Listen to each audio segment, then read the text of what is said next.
Hello, everyone. Welcome again to another episode of the Backyard Sportscenter podcast. Today, we are going over the Humongous League Season 4 season preview. I know it's been a little bit, but finally got the schedules to work out. Got Heinz here ready to talk about everything about the Humongous League and give our predictions and thoughts about the 24 teams in the Humongous League. How are you doing this evening? I'm doing great. Thank you for having me. Yeah, I'm really excited to finally get this. I know people were asking, "Oh, where's the Humongous League preview?" So I was talking about so I did the Junior League preview with DOW, and I'm currently editing that. So hopefully that'll be out sometime shortly. But finally had a time where I could stay up late and our schedules could match up. So I'm really excited to finally sit down and do this. Yeah, I'm ready for it. So, kind of a little bit of for those of you that don't know much about you, this is your third season of the online league. So, and you're also in BBOL as well. So, kind of tell everyone that does not maybe not be as familiar if you kind of how you found the community and what's your kind of overall experience between BBOL and BBOL. Yeah, so I found out about the online league through Reddit. I kind of had like gotten on a hiatus of going back to playing backyard baseball a lot again. Just kind of out of boredom. I used to play it all the time when I was younger, and I was like, oh, I would love to do online because my brothers and I had played it all the time growing up, and we talked a lot of trash to each other because all we could really do is compare season scores. I'm like, oh, if there was a way to play you online, I would. So I had just kind of been looking it up every now and then finally I saw r/ backyard baseball, I think it was, and someone saying, oh, we finally got online working. Come and check it out. So I asked someone for the link to the server. I got it. I came in and it was very interesting, I think. I mean, I came in, I think a season had just ended and all that was going on was a tournament. Like I figured out how to go online. I went in and no one was playing, so I was like, so online's working. When do I get to play people? And someone said the tournament's coming up, so I was like, all right. So I entered the tournament. I think you can see the 20 results here. I did not do that well. Don't think I won a single game. Oh yeah, now I remember. I remember that now. Yeah, It's I coming back to me. there were a lot of people who like aren't really in the league anymore as a part of that tournament. But I totally forgot about that tournament. I, yeah, whoever coach code was, I remember they almost hit for the cycle against me. I was just devastated. I was like, man, I suck. I don't know what to do about this now. But they're like, oh, season's coming up. You can draft your own team. And I was like, yeah, sure, I'll give that a try. So going into that, from there until now, I had a decent amount of success in that officially season two, but technically the third season because of season zero of this league. I finished as the first seed, got knocked out of playoffs immediately, made it to the semifinals last season, and now going into this season with hopefully the eye on the trophy. Not that there is a trophy, but the digital trophy. So just hoping to kind of keep improving each season. And I mean, getting to like become comfortable with the meta, kind of be comfortable with most of the people in the server. It's been a pretty great experience. Made a few friends here and there. Shout out to Freak Show for giving Nate the recommendation for me to be on here, and it's been a lot of fun doing online. RBBL, I'm still a little fresh to it. I heard about that because people were talking about it in the server, and Freak recommended that I give it a try. And doing so many offline seasons throughout the years, thought it would be fun. I'm in my first full season of that right now with the team that I drafted. Definitely struggling.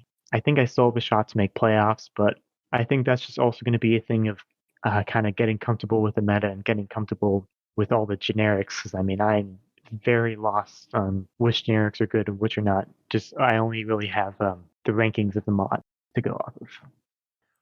Yeah, really quickly, it looks like you are currently 5-6 in RBBL and a game out of the wild card.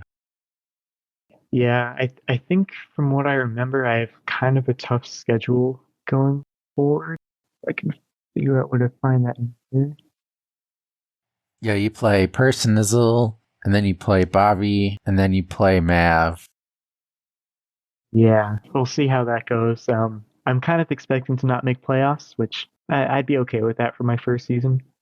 Kind of, I'm a TCA lover, but it's in RBBL, it's definitely not the same, at least to me.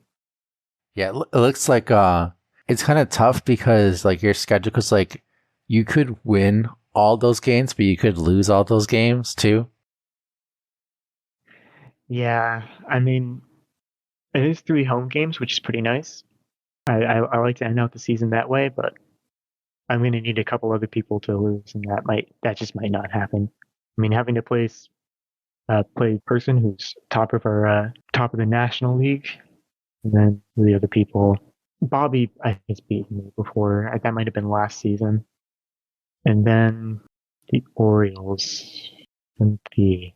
I mean, record wise, I could win a couple there, but I would really need some losses from person and HC there as well. Or not person, not Pablo. I mean, you still have a shot, so you know you never know what can happen. But probably it's going to be between you and HC for the last wildcard spot. Yeah, that's kind of what I'm expecting. So let's see, Pablo, looking for you to kill HC this coming week. Ooh, that's a good game. It probably should. I wonder if we can make that match of the week. Oh, you gotta. And then it's playing TW and MA. I don't remember who MA is, but he's due. He's due for a win, and it's gonna happen week 13. You heard it here first. Yeah, Martian Man. He has been playing Martian better. Man. He has been playing. Martian has been playing better. That is true. All leading up to this game, I'm telling you. And then then TW gets the Hornets at home at Steel. I just played at Steel. It was awful.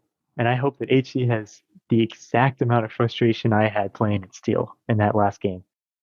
If it means me us sneaking by him to get into that last wild card spot. Well, I know Freak Show doesn't like steel at all. Yeah, we've talked about that. I don't know what it is. I mean, Steel's it's supposed to be such an offensive field, but feels like it's just a lot of low scoring games when we play. It can be very, very sneakily defensive, but you kind of have to have a good team for it. Yeah, no, absolutely. And with the TCA team, that's all about.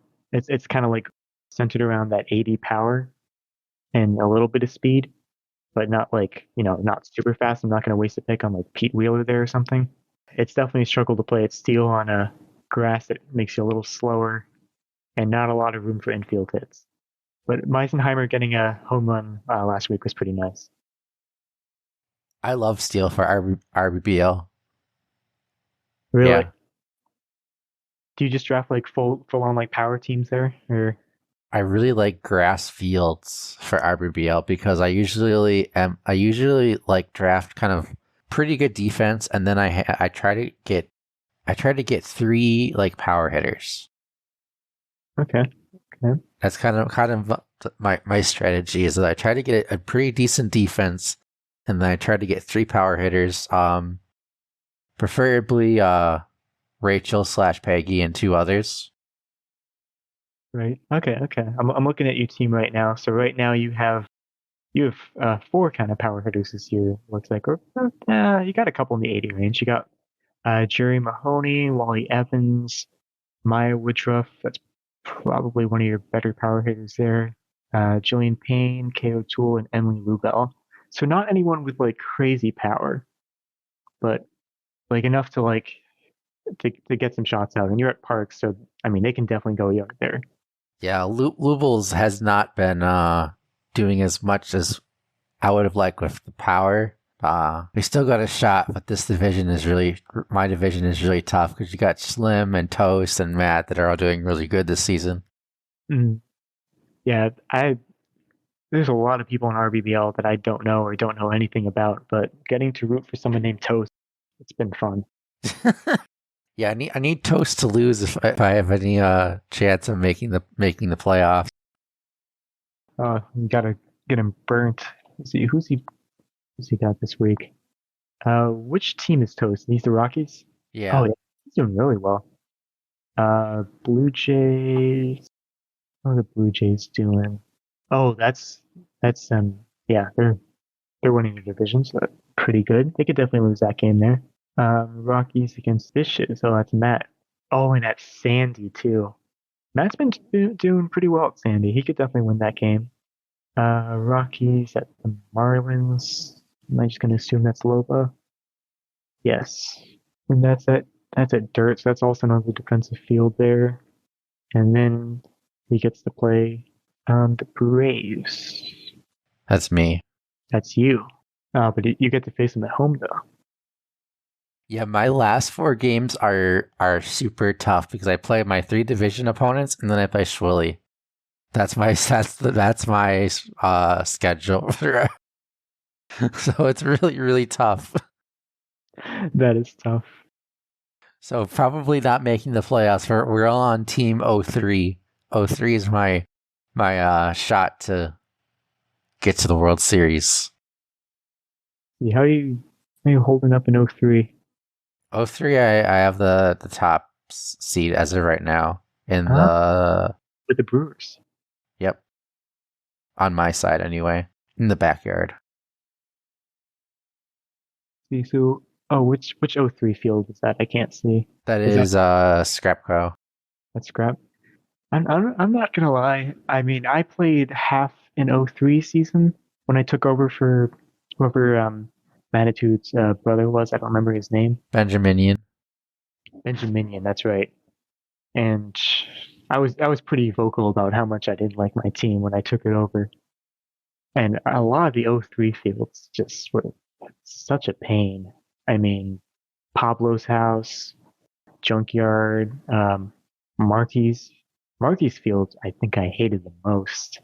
It was like Ekman, but worse. I think I lost to the AI that game because I got into a double play because my players were like jogging basically, and then they beat me like 2-1 or something. Oh, that probably was Bobby's team at Dubois. Dubois, Manor, I don't know, whatever it's called. Dubois Casa. Yeah, basically they're all just replicates of other fields though, except for Casa. Yeah, Well, actually, Casa is it's original, which I like, but it's still kind of a pain of a field because it's similar yeah, to dirt yards in ways. it's dirt yards, but like sandy. Yeah, it just took dirt yards and replaced the dirt with sand. It's like dirt yards over time. And I when I did a scrim there, I think I had a really nice hit over the right field wall for a home run from I think it was Karen Donato. But then of course once I did the actual season game, I stunk.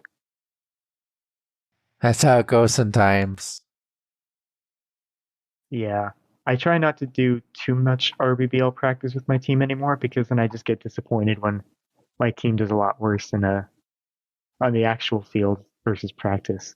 I think probably my biggest grievance with 03 though is just all the changed voices. I couldn't stand it. Yeah, the doesn't have the OG voice actors that were came with the original and 01, or yeah, original game in the 01 game.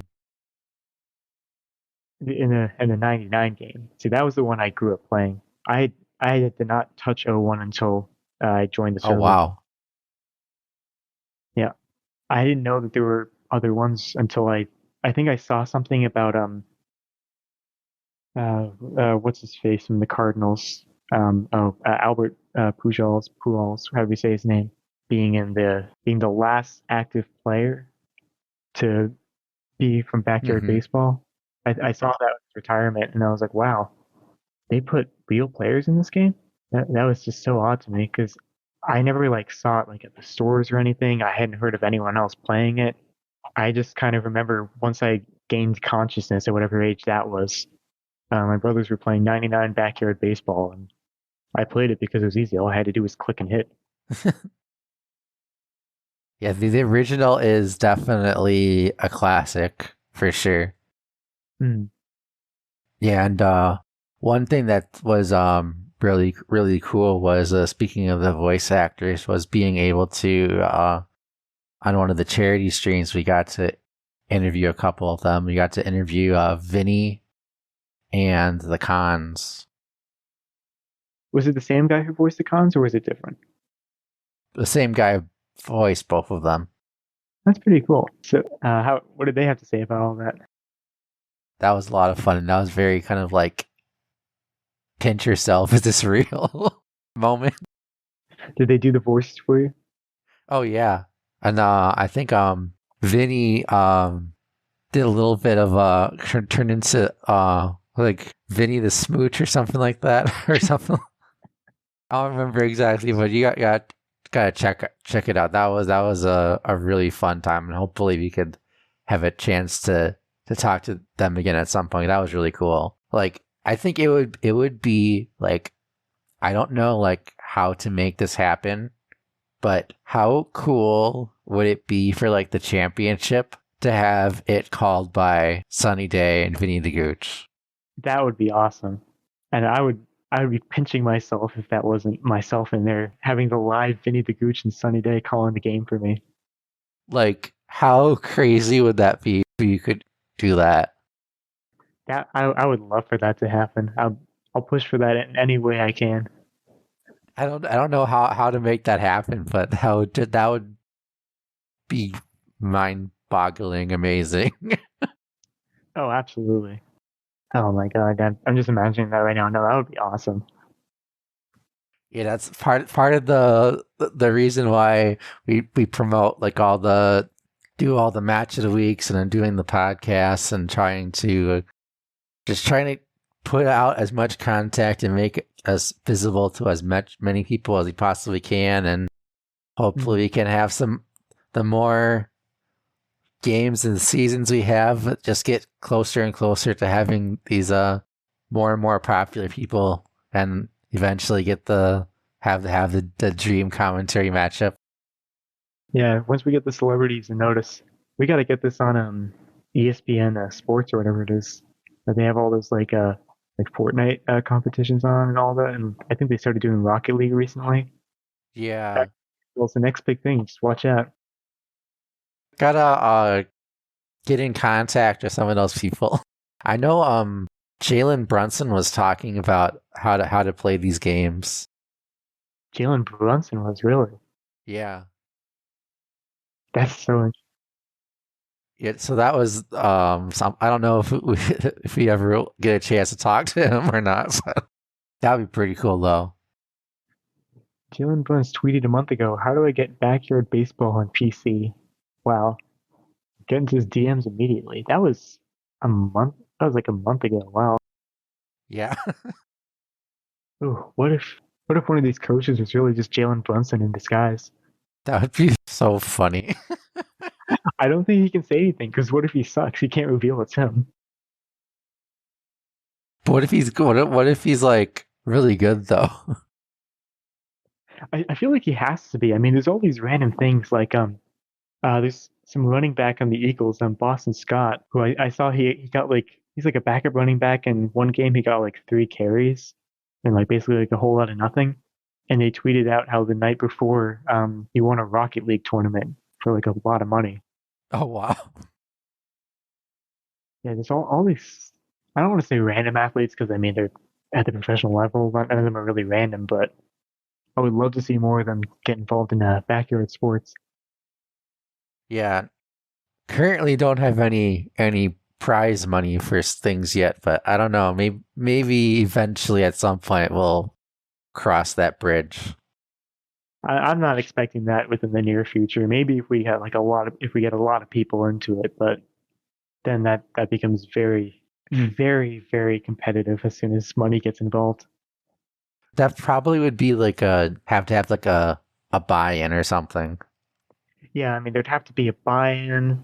Um, every single trade. I mean, you thought this season was aggressive with all the people in the chat. Anytime there was any discussion of whether or not a trade might or might not get approved, just, I mean, it was pretty vicious this season compared to like the last couple ones. But as soon as you put money in, you're never going to hear the end of it. Yeah, I wonder if you might have to say like no trades. I think that's the only way you could do it at that point.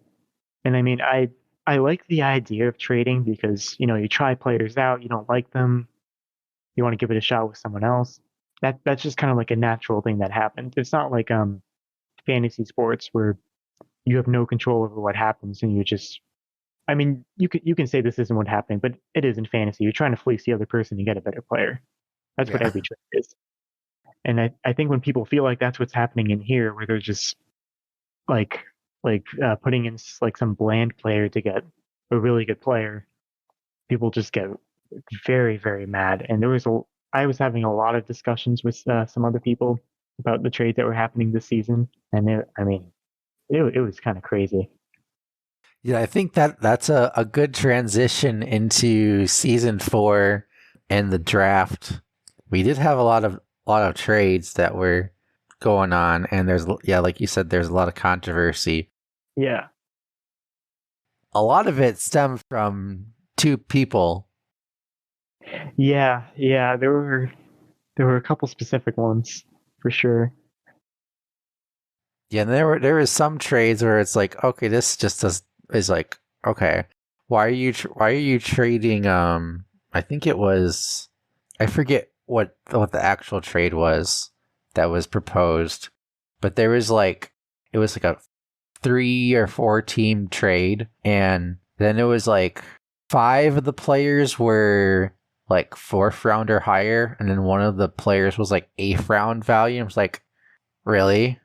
I'm looking at it. I'm looking at the trade right now. I'm seeing two, three, four, five really good players, and then just one really bad one that someone was receiving, and I did not understand what was happening with that.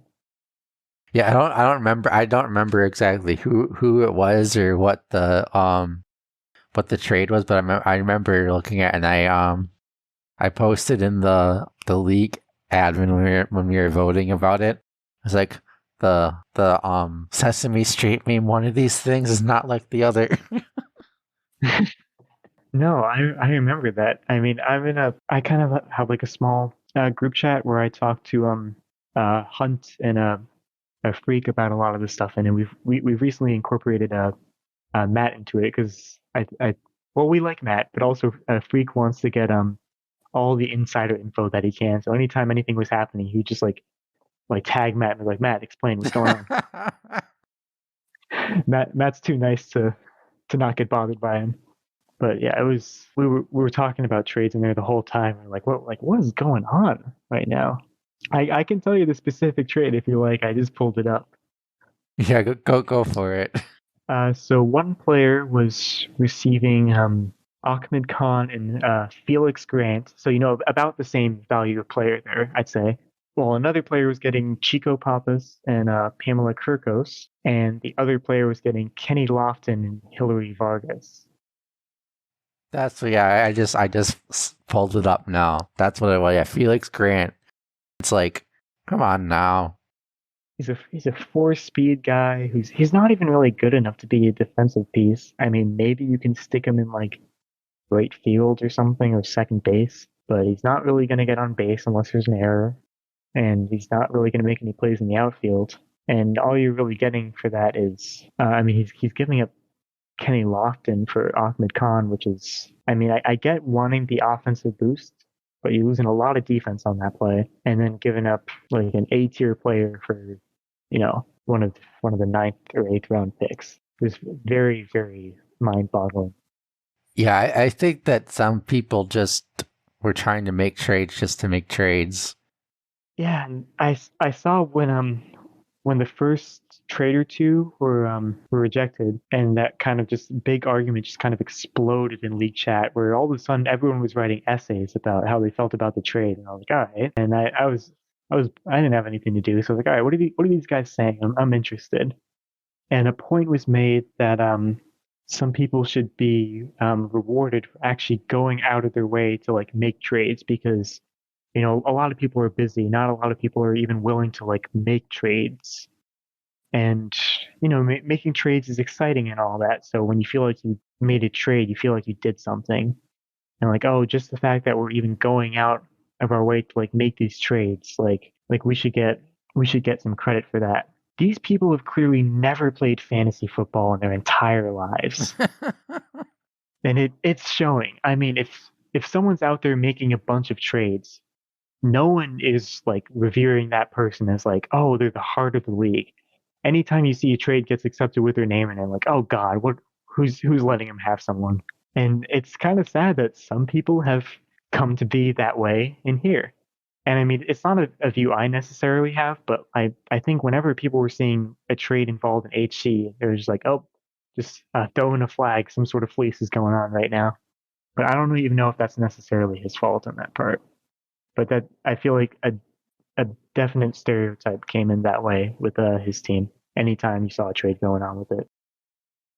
Well, I think the other factor is that in BBOL, having an S plus tier player based off of Vizuri's draft rankings, Yeah, or any trade that involves that, because if you get two of those players, you're basically just going to dominate.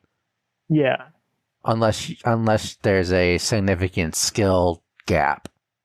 hmm But with even skilled players, for the most part, if you get, let's say, Jay Green and Chico Papas on your team, you're going to pretty much win. And I think, let's see, how did his team end up with? He ended up with he has Leah Wayne and Kenny Lofton. So he has an S plus, an S, and Sanja is, oh, I thought they were S minus. Are they like A or something? A. Yeah, so I mean, he still ended up with pretty good players. I'm kind of surprised he wanted Lofton at Ekman. I mean, yeah, you do want to have like a good lockdown center fielder. How did he do offensively? He really got a double with him. I guess that's something. Maybe he was off an air. I don't know. I didn't see the game, but he got on base with him once. So that's something. I don't know. I mean, I kind of agree with that. I know it's controversial with the rankings, which it makes sense because no one's all going to come to agreement on who's ranked where. But it was just having two players of the two highest ranks, which by the way the draft works just should never happen, is definitely kind of suspect. Yeah, there was a lot of trades, and I think we can kind of get into more of the specifics of the trades when we talk about the individual teams. Mm. But yeah, there was a lot of speculation, but we got through it. I think it's something to kind of learn from, or possibly have some rule modifications for next season. Yeah, for sure. But gonna quickly go over so there's two divisions just like last season. Yeah. 24 players have the backyard division and the front yard division. Mm-hmm. In the backyard division, we have Personizel, Lil Waz, Evan, 8C, Swilly, Matitude, Jibbo, Mr. Duckman, Triggertriz, Loba, Scatty, myself, and DH34. Mm-hmm. So you had a mix of people that were in the junior league last season, some veterans, and then people like Jibbo that came in for the gauntlet. In the front yard division, you have Killer Bat, the winner of last season, Freak Show, Heinz, you. Yep. Ricky Ricardo, JY Knight, Rajas, Orlando Stars, Jaker, Alex, Vizuri, Marie Luna Fan, and Epstein. So that is your Humongous League for season 4. A lot of good players. Yeah. I mean, we did have some fallout from last season, but like if we had everybody like sign up, the Humongous League would have been crazy. as Yeah. far as like talent. Yeah, I mean, we definitely lost a lot of good players over time. Sad to not be able to see Hunt in here. I mean, he was just really one of the best defensive coaches I've ever played against, which I know annoyed the hell out of a lot of other people. But it was fun. I mean, in the one game I played with him, I get to say it's fun because I came out on top on that one. But it was he puts up a good fight. Sad to not see him be able to defend his title, but there's a few others as well. I mean, I never got to play Wizard, but I mean, he was doing really well, and I don't know the reason that he's not back in here, but I hope to see him come back again soon. Well, so yeah, I can kind of. He had some. I know he mentioned it in the server, but he has a kid on the way. Oh, So he's got some a lot of it's a big commitment and everything. It's his first kid, so yeah, that makes sense. wants to make sure that he has enough time for his For his newborn, yeah. yeah and everything. So which is totally understandable, and Mhm. that's more of it than him not wanting to play. Yeah, Just kind of life gets in the way. So, and I think it's. I know I joke with Hudson in the server about like, oh, he's just avoiding people and wanting to play, but I know he's busy. yeah. I mean, life definitely makes everyone very busy for this, and I'm sure he would. Joking aside, that if it wasn't for the IRL stuff, he would be playing. yeah, no, for sure. I just like to make fun and joke about it because it's fun to poke and Of course, yeah, trash talk. yeah. Well, I mean, hopefully when these guys get their IRL situation straightened out, if they end up having more free time, I hope they're able to come back. I mean, I'm balancing a couple different things as well, but doing what I can to keep playing this just because I'm having fun doing it. I mean, if I start to get busy, I'm probably going to cut out RBBL first and then stick with online as much as I can. But yeah, I mean, I totally understand people missing seasons for IRL reasons. But yeah, I think let's start getting into some of these teams. All right. Gonna start with Schwilly, All right. who was in the World Series runner up to Killer Bat. Schwilly is playing at Cement Gardens, returning with the Cardinals. He has Jose Canseco, Don Cozart, Chipper Jones, Star Moonbeam, Frankie Holly, Gary Allen, Nancy Chin, George Coleman, and it looks like he picked up Nate Kowalski at the end. When did that happen? I did not see that. I must have missed that because I don't think I saw that. I thought They might not have posted in the chat unless because I think DH drafted Nate because he dropped Nate pretty recently, and you made the comment about them dropping Nate, of course. So how did they end up on Schwilly's team? Let me double check and see if Schwilly like drafted him or something first. Oh, so Schwilly actually drafted Nate, and that must have just been a thing of trades, just kind of to not end up there. So I don't know if it's updated properly. Could be the issue. yeah, because it looks like that. Oh, I see it now. Yeah, so Nate dropped. DH drafted Nate, dropped him, and it says according to the player draft sheet that Schwilly picked up Nate in waivers. I don't know when that happened in the chat. I don't see it in the Discord though. That's interesting. Let's see. Where are you seeing the waivers on the draft sheet? Yeah, so if you look in the draft sheet under player draft, if you go all the way to the right, past round 9, I'm seeing that person picked up Laura, DH picked up Angelique, and Schwilly picked up Nate. They just didn't put it in the season 4 trade chat. It looks like.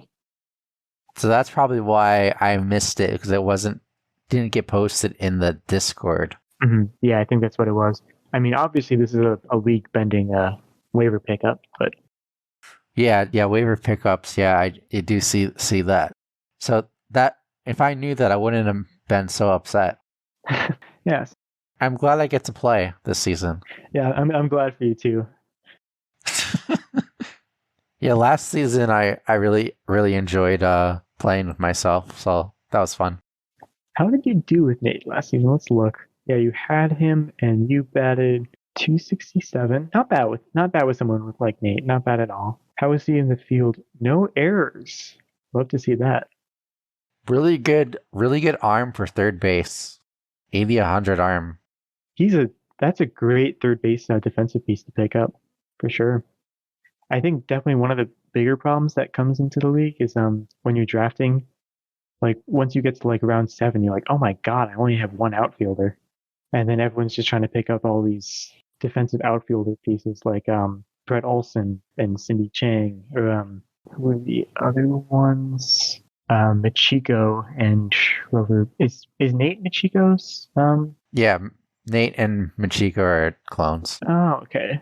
Yeah, I mean, I have Machiko as my center fielder in RBBL. I would have taken Nate, but sadly, Nate was drafted before I could get him. Interesting choice for center field, but I guess you're at TCA. Yeah, I mean, in RBBL, kind of like near the end of the draft, I was getting busy, and I just asked Freak, I'm like, hey, who should I take? I need a center fielder. And he said, take Nate or Machiko. And I'm like, okay. I mean, I'm at TCA, so it doesn't matter that much, but in other fields, from what I've heard, they've been getting exposed just for the lack of speed and the late. Yep, that will happen. They are not center fielders.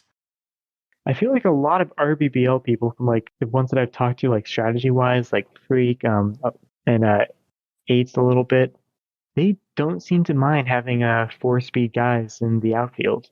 I very much mind that, but I've been trying to ignore that, and it's not working. It's been a problem.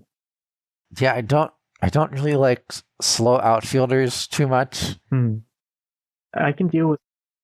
Usually, if I'm having a slow player, because third base, you can have a slow player if they have a good arm.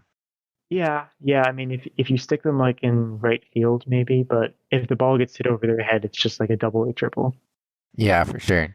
And that's kind of a problem I've been having because I have good old Samuel Middleton out in right field. Well, it's not too bad. And he's got some great defensive stats, but he is 5-speed. And I think there was one play in like one of the scrims I had where the ball went off his head, and that just ended up being like a double or triple or something. I actually think that Freak hit an inside the park home run against me in one of our season scrims, and I was not happy with that. I had to sit down with my outfielders after that because that was just an embarrassment. Kind of a mix up between Middleton and Rosanna Phelps. Neither of them wanted to pick up the ball or throw it to anyone. But yeah, I mean, looking at, not to sidetrack too much, just looking back at Shorty's team. Yeah. I mean, for those who don't know, he had Canseco, not last season, but the season before that, and he just absolutely dominated with him. He convinced me just through his play to have him last season, and that 19 contact does not bother him in the slightest. He's always going to find a way to get on base with him, and I'm kind of excited to see that this time around. I mean, he's Canseco at cement, definitely very deadly. You're going to want to pitch outside against him, which just means free singles and doubles for him, depending on where it goes. I imagine he'll get walked a decent amount of times, though, for those who had to play against him when he had that MVP season with him. It is a little bit interesting that he took him at a place like Cement. I feel like a lot of people who play at Cement don't really go out of their way to get 100 power players, but I mean, it's still nice to have for away games, too. Yeah, the one thing about Canseco is that, like, you think that it might be a good, like, first base, but then the 10 coordination, and he dropped a lot for a 4 height. Oh, I remember all too well. I forget that he's a 4 height, but he is. And the 10 coordination is such a pain.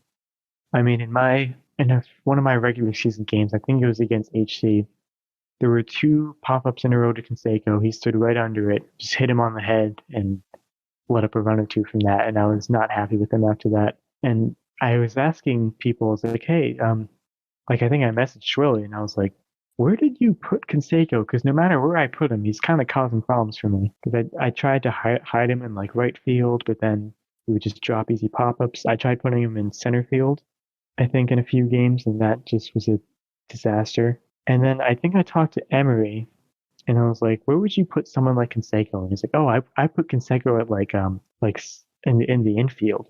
Really, in the infield with an arm like that and a good eye. but at the end of that season, I just started putting Canseco at first or second base. I had Billie Jean Blackwood in center field at TCA just to catch any balls that went to that little crate out there before it would drop. And Canseco's, I mean, could be a decent shortstop depending on your lineup construction. Yeah, no, he could definitely play shortstop. I probably personally would not put him there, but he can play almost every position pretty well. I mean, besides stuff like pitching, but he's not really a master of any position in my eye, just because that 10 coordination. Oh, he is a bit of a defensive liability. Yeah, the one thing having Don really help free up center field or left field, especially at Cement Garden. You have that 8 speed there. Oh yeah, absolutely. I imagine he's going to have Don in left field, maybe Star in center field, just because of that 9 speed. She can really just trace anything. And Chipper Jones too is just Chipper is one of those players I love because he can play anywhere in the field. He'd be a great third baseman, shortstop, anywhere in the outfield. I imagine they'll probably go infield with Chipper, but I mean, we'll see. Yeah, the one thing with this team is that you really don't have that much height, especially because Canseco's a fake 4 height. Yeah, I mean, he has 3 non-2-player heights, and I have a relatively short team. I have a couple 3 heights here and there, but I played a decent amount of scrims at Cement, as that is Freak's home field, and being short there does not help because I mean the ball just keeps like bouncing there because a lot of like getting hit in the head too, and it's hard, like especially when the ball bounces over their head from the infield. That can happen, and it has happened. And I mean, I think Schwilly's going to be ready for it. He'll probably have Chipper somewhere in that middle infield between like shortstop and third base, so that nothing bounces over his head for any weird grounder home runs that are a real possibility at Cement. But yeah, I mean, the lack of height is definitely very noticeable. So I think one thing will be really interesting, and I think pretty much that will determine kind of like where he puts the rest of the defense is where do you put Canseco and where do you put Chipper? Yeah, for sure. I think maybe you put. Because other than Dawn and Star, those are obviously outfield, center field, and left field, and then either Nancy or George is pitching. Yeah, I imagine Nancy's your starter. George could play center field as well, but I mean, with Star, why would you? George is probably going to be like right field, just with the 100 eye for any pop ups, and with a weak arm too. He's got Gary Allen. That's just your second baseman right there. But he has to think about first base as well. I was just realizing that he might put Canseco at first base. I think I would put Chipper short, Jose first, Nate third, Frankie catcher, Gary second. Yeah, I think I agree with all that. It'll be interesting. I mean, can Nancy really field anywhere? She can kind of play infield, I guess. She has decent coordination. She'll probably just. I assume George and Nancy will just swap between right field and pitcher at that point. Yeah, I do think I like his defensive lineup for the most part. I mean, Cement is hectic. There'll be a lot of misplays no matter how good you make that defense, as I'm sure you remember all too well from your season at Cement last time. But I think he can. I think he can handle most things. Most teams that he goes up against. He's got the power to hit to the wall, and especially with the power buff between the kind of 80 to 90 range power bath, I think that's going to help him a lot. I think he drafted well for this new meta, and once again, Schwilly is just going to be a very scary coach to face again. Yeah, I think Shirley's a good coach. He's going to figure it out. And I really like the first 4, and honestly, the first 5. Yeah, Gary being in the 6th round, just that's like the RBBL side of me just never can like wrap my head around having Gary Allen be in the 6th round. Yeah, there were a lot of guys that dropped really, really far in the 5th round. They were going for all these I mean, people were really focused on drafting defense. I think especially coaches who played for the first time last year, whether it was Junior League or Humongous League, they were probably facing a lot of drops, and they just wanted to take defensive pieces and just win some close games probably. But yeah, I think it'd be really interesting to see how Shrilly does, and probably let's see if he can make the World Series again. I think he's definitely got the team to make a playoff run. I mean, this is the first team I've seen, so I can't necessarily call it a championship favorite, but he's got a very good team, especially for where he is. And just with Canseco on his team, I'm terrified already. Next up, we have the Junior League champion from last year, Lil Waz. Actually played kind of a decent talk about this team a little bit more in detail because that's who I played against. Lil Waz has Marcellus Marks, Francis Bluer, Anna Gaudreau, Marty Cordova, Julian Payne, Joella Minotti, Nan Porter, Tracy Hoban, and Sydney Chang. So Lil Waz pretty much just ran through the Junior League last year. There was no stopping him. Only lost one game the entire season. So definitely going to be a force to be reckoned with in the Humongous League. No, absolutely. And I had done a couple scrims with him in between last season. It was him and Evan. I was playing a decent amount, and I was like, "You guys are in Junior League?" Because they were giving me a run for my money every time. I'm probably just blocking out who won those games. I'm not going to think about that too much. But he's definitely got a great team for where he is. I had a Big City Stadium last time before I switched to TCA. He's got a pretty decent team for it. Marcellus Marks, just great offensive specialist, fast. Let's see. He got a home run in that first game, 1 for 3. I mean, if you're going 1 for 3 with a home run, you're going to be happy with that for sure. He's got a decent amount of speed. The bottom of his lineup definitely gets to be a little bit slow, but I mean, I love the blonde strategy. You're just looking in the outfield, someone's going up, and you're like, ooh, who's catching that? Is that Nan Porter or is that Cindy Chang? Because that can make all the difference in the world. Or not even Nan Porter, but like Francis Brewer, someone with just like a bum eye and middle of the pack coordination. Definitely a bit of a small team as well. I mean, he's got 4 of his 9 have 3 height, so that's pretty good. But I think and I mean, every team's going to have this. He's going to have parts of the field where that height's going to come into play, cause some errors. Yeah, Nan Porter was pitching, and then you brought in Marty at the end. Looks like Jillian pitched a little bit as well, so that she faced 6 batters against you.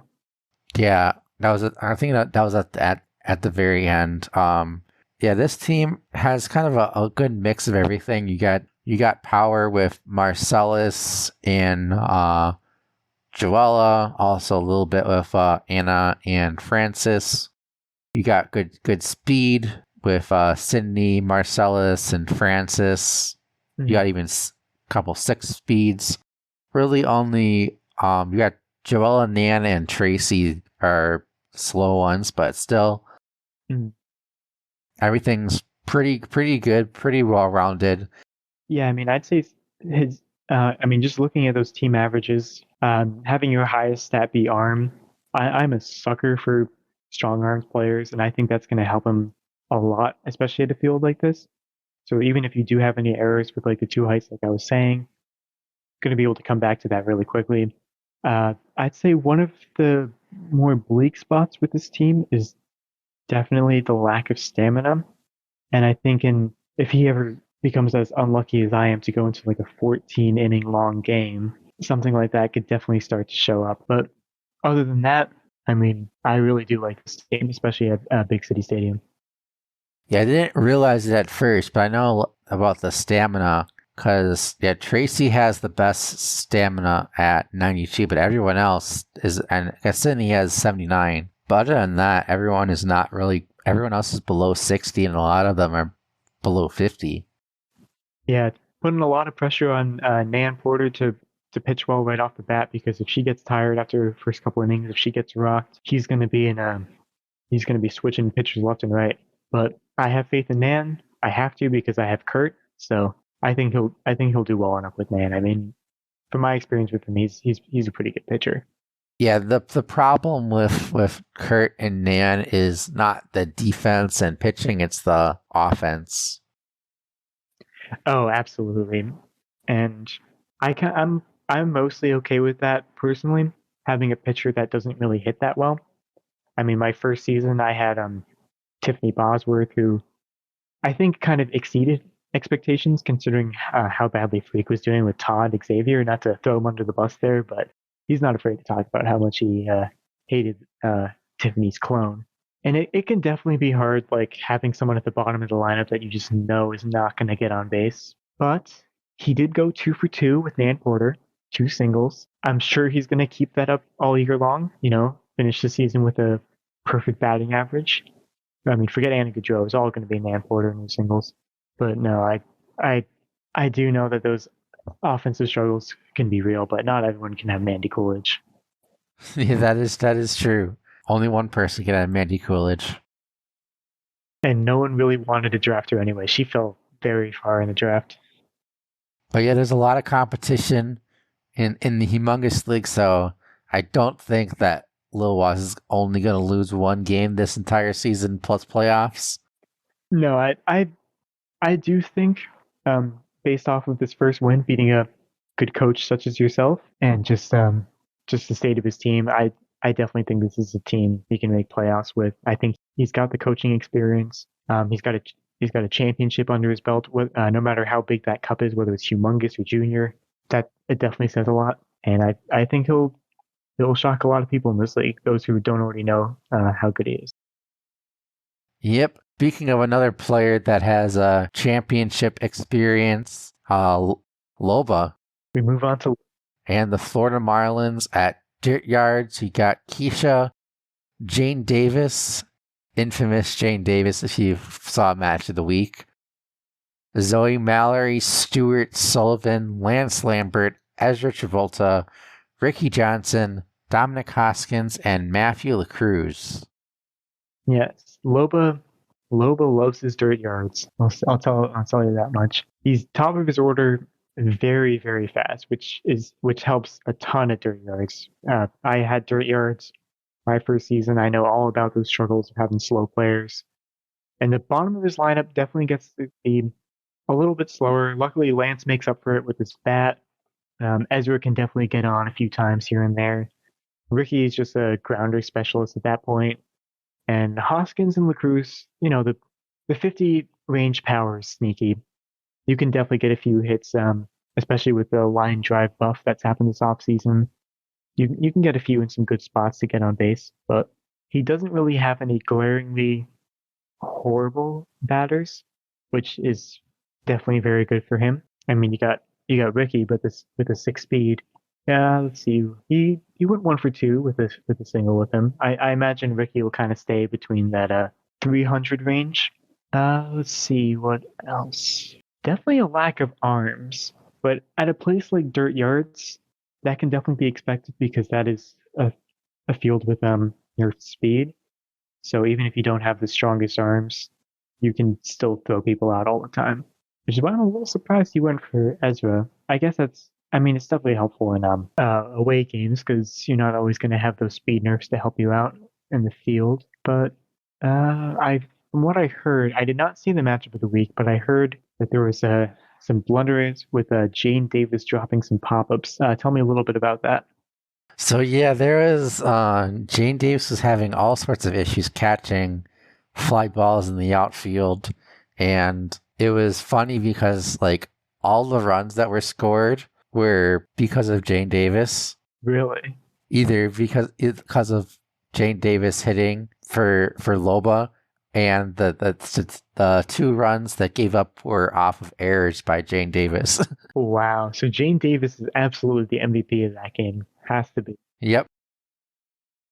Wow. I've talked about these kind of pop-ups before with a few other people, like these pop-up drops. I saw in the league chats people were talking about how it feels like there's a lot more drops this season, and I don't think that's true. I think people are too comfortable with good defensive players. They get excited, go for these offensive specialists. And yeah, Jane Davis does have 71 coordination, but the 2 height plays a factor, and the 38 eye. I talked about eyes in the outfield to Freak Show a lot because we kind of talked about what we were thinking about when we were talking about like the perfect outfielder, and I think eye is very very important in the outfield because even if you're good enough to track the pitch on your own, even if you're just slightly off with a 2 height player, that can really make all the difference. And I've seen it with players like Jane Davis. Well, I haven't seen it, heard about it. but I've seen it with players like Julie Dunkel. See if I can pull up Julie Dunkel's stats somewhere here. Here we go. So Julie Dunkel has 79 coordination and 9 speed. So people see that, people automatically put someone like that in center field, but they have 12i. And someone that I was playing against was having a problem where they were getting a lot of pop-ups in center field that she was just blowing. And some of the times they were tracking it down, sometimes not. But I think even just that very slight kind of not being in the right position can make all the difference. And I think that was kind of the case, unfortunately, with Jane Davis and with Loba's loss on errors. Yeah, for sure. I do like this team. You got a lot of speed. You got a really good catcher in Ezra, really good first baseman in Ricky. Mm-hmm. You got some good pitching between Dominic and Lance, and you got speed with your top 4 and Ricky. Yeah, a little surprised he doesn't have Diana Hayes. That's his usual favorite pitcher, but he went a different route with Hoskins. Yeah, I wonder what his strategy with that was, but actually, it looks like Lance pitched a majority of that game. Mm-hmm. Am I wrong? Oh, so Dominic Hoskins only faced 2 batters. That's interesting. And then Ezra faced 2 batters Ezra does have that right hook. So he's got he's got a right hook specialist, he's got a slow ball specialist, and Hoskins who, I mean, Hoskins is, with that low stamina, definitely like a 6th inning reliever. Just someone who's kind of good at everything. So having those options to pitch to people can throw him off. I had talked to Loba, I think, after one of our scrims last season, where he was saying how slow ball specialists seemed to be the new meta, and he wanted to get a piece of that. And it looks like he definitely did that with Lance Lambert. Yep, that 100 slow ball, and Lance was doing really well with the slow ball, painting very well.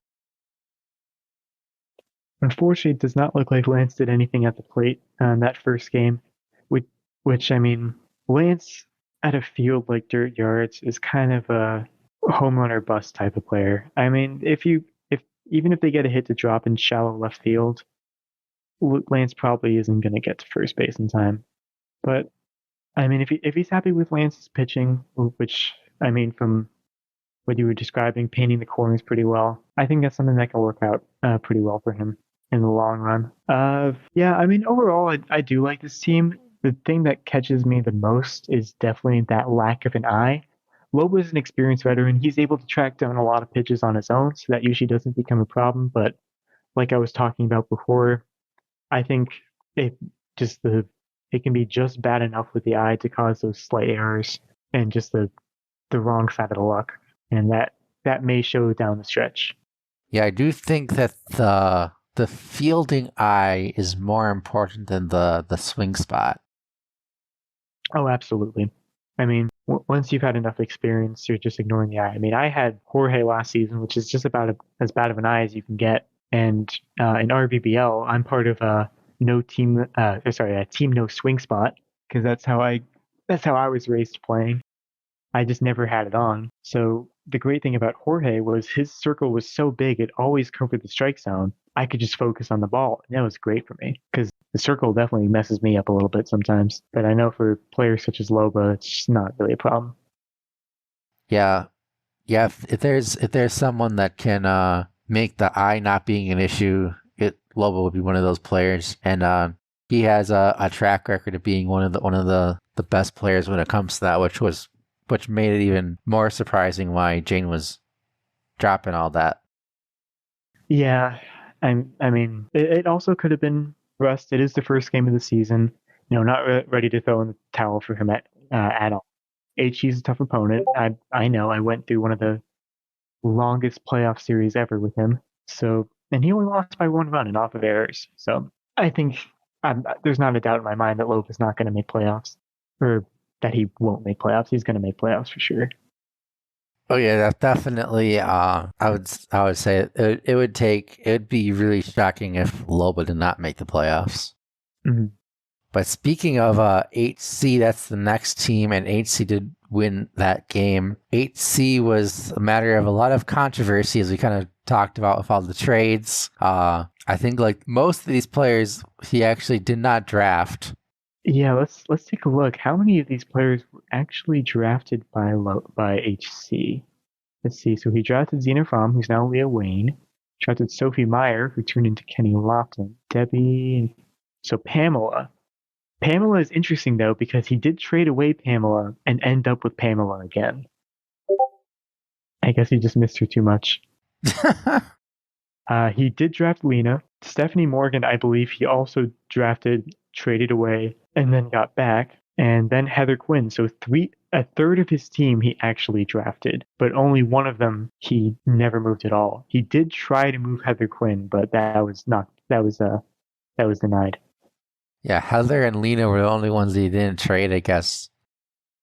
Pamela, Lena, Heather.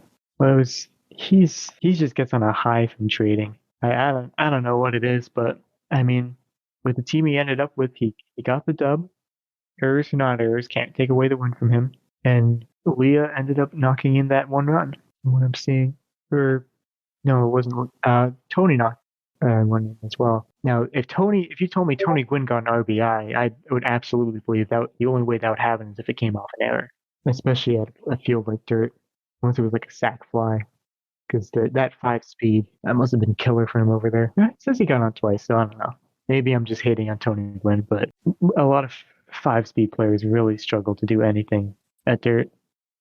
Yeah, with this team now, you got two really good speedsters between Leah and Kenny, and then you don't have the best speed outside of that. I mean, you get Kimmy gets boosted at home. Mm-hmm. Steph has 6 speed. Sonya and Pamela have 6 speed. But with Ekman, you don't need too much speed because you could have. I'm guessing at Ekman you're gonna have maybe Pamela at one of the corners or Steph as a corner outfielder. Yeah, I would imagine that would be the case. I mean, I imagine Leah's pitching, obviously. Put Kenny Lofton in center field. Sanja probably left field. I remember HE was really impressed with how well Kendall did as a center fielder, and he really wanted to get Kendall from me so he could put him in the outfield, but I held on to him. So then he went and got Pamela, and Kendall and Kirkos are great because they're one of those very versatile players that can really go anywhere. And with this type of field, I imagine Pamela could be maybe shortstop actually, unless Sanja. I imagine between Sanja and Pamela, one of them's shortstop, one of them's left field, and that's really up to whoever. Probably Pamela left field, Sanja shortstop, because just it's a little bit of a difference in coordination, about like 20 or so. Lena catcher, absolutely. Tony Gwynn at first base. I think he likes to play Kimmy at third because of that strong arm. I do like that. And Stephanie at right field, and probably Heather Quinn at second base. So overall, his defensive placement, however he does it, I think he's got a pretty good team to play defense there. Unfortunately for the rest of the league. We all saw how good he did with Leah last season, so we'll just have to see if he does as well with Leah this season or not. Yeah, I mean, all eyes on that. Already, Leah's batting from one game, 1 for 2 with an RBI double and a walk. We'll see if Leah's able to replicate that MVP season. It'll be very interesting to see HC play Schwilly. Mark that on the calendar because that's going to be the 2 former MVPs, Leah Wayne going up against Jose Canseco. Oh, so that's going to be at Ekman. Week 9. And I know in the playoff series, HC was just walking Canseco all the time. And I mean, when you go to play against someone who's even better with Canseco than I am, he's very much going to have to play that same way. But HC was talking a lot after the playoff series about the kind of meta of intentionally walking, because our third playoff game, I think we had like 11 total walks or something like that. Yeah. We were just walking Leah and Canseco back and forth. I just put Canseco at the top of my order because I knew he was going to walk him. And he was like, "Well, I'd love to see something done about that because I don't like to intentionally walk people," which of course I think he's lying about, but you have to believe him. And because we don't play baby baseball. Exactly. And Leah, I imagine Leah will get walked a decent amount. And at the beginning of the season, when I saw HC had Leah and Sophie Meyer 200 power bats, I was like, wow, he can just let Leah get walked, put Sophie Meyer right after her, and then if you try to walk both of them, then there's a very good chance that Leah's just gonna get home if she's already at second base. Could maybe even steal third at that point if you know that they're just gonna be throwing slow balls there and they don't have a great catcher. But he traded away his power for defense, which I do respect as a usually defensive minded coach, and he hates losing off errors, and that was how I ultimately ended up beating him, was because he had one height Luann Louis in left field, and she just was not ready from that hit from Faye Dawson. It's interesting though. He definitely has a decent amount of height. He's got 4 3 height players. He'll have a tall outfield. The lack of stam is a little bit concerning, maybe down the stretch. I'm not sure exactly who his relieving pitcher would be if he had to take out Leo Wayne. So I would say either Steph or Sonya. Probably Sonya. yeah, I mean Sonya has 100 stam. Probably be Sonya, and maybe I don't know. That could be his own undoing. Maybe he doesn't have a good closer, but I mean I don't know how he ended up with Leo Wayne again. Let's see, he was pick number 14, and through a multitude of trades, he just ended up with Leo Wayne again. Not very happy to see that go, but I think he's just going to be a problem again for the rest of the league at this point with a player that he's familiar with. Yep, it'll be really interesting to see how HC does. I do like this team. It's not as overpowering as it was like before all the trades were finalized. Yeah, from an offensive standpoint, for sure. Yeah. From a league perspective, I'm kind of happy that it kind of got simmered down a little bit. It's a little bit more fair for the rest of the league. Mm-hmm. But I think HC's going to do pretty well. And I know that HC's kind of turned into kind of like a heel of the league in some regards. Yeah, for sure. But I'm just glad I won't have to play him in playoffs again, being in a different league from him this time. Lucky you. And then, speaking of people who do have to play, and we go into your team. Yep. Yeah, so I'm at Steel Stadium. I got Pete Wheeler, Emily Lubel, Alexis Weiss, Maya Woodruff, Mike Piazza, Fabian Callahan, Arlene Perez, Tina Herrera, and the Hall Monitor, Walter Hall. I am very ready to watch the Hall Monitor cook this league. That's what I'm hoping for. That 100 stamina and that 93 left hook. Yeah, I mean, definitely, it was a very tough game to have to play Lil Waz that very first game, but I don't think the Hall Monitor had too horrible a game. I mean, 4 runs allowed, but 4 strikeouts as well. And I think kind of as you get more comfortable with him, you'll start to do better with him on the mound. And then as for the rest of the team, I have to say I was a bit surprised you took Pete Wheeler at Steel Stadium. You know, a field that isn't very friendly to infield hits. What was your thought process behind that? Too good of a value to pass up. Fair. It's very fair. And I did really well with Pete last season. So like, okay, it worked last season. I know it's a different field, but still I couldn't pass up the value. Yeah, look, it looks like you went 1 for 3 for him for the day, so not bad. 333. So what did you put him in the field? Is he left field? Left field. Interesting. Oh wait, no, I had him at center. You had him at really? So you hiding him? Oh no, that was away. That's right. 'Cause you played Yeah, at. Okay, yeah. So if at home games, where would you put Pete? Left field? Do you think? probably left field. Yeah. Okay. And then you have Emily Lubel. Was that right fielder for you? Or That's I think I had Lubel at third. Lubel third? Okay, I see that. Alexis.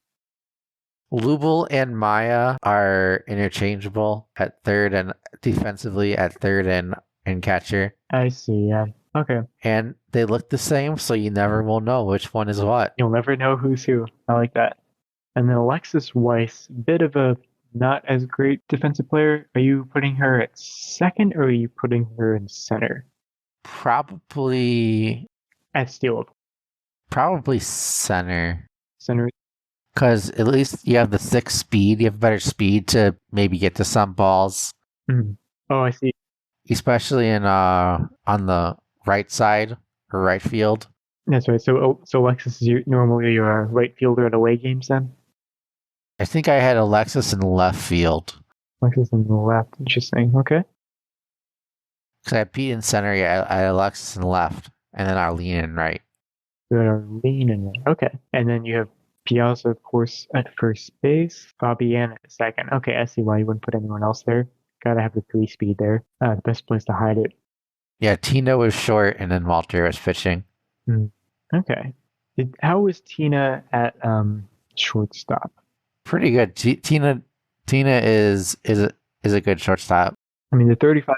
87 arm is definitely all you need there. I imagine the 35 coordination could lead to a few blunders here and there, but with a strong arm, usually you're able to make up for it. Yeah, I think the one thing with this team is the lack of speed.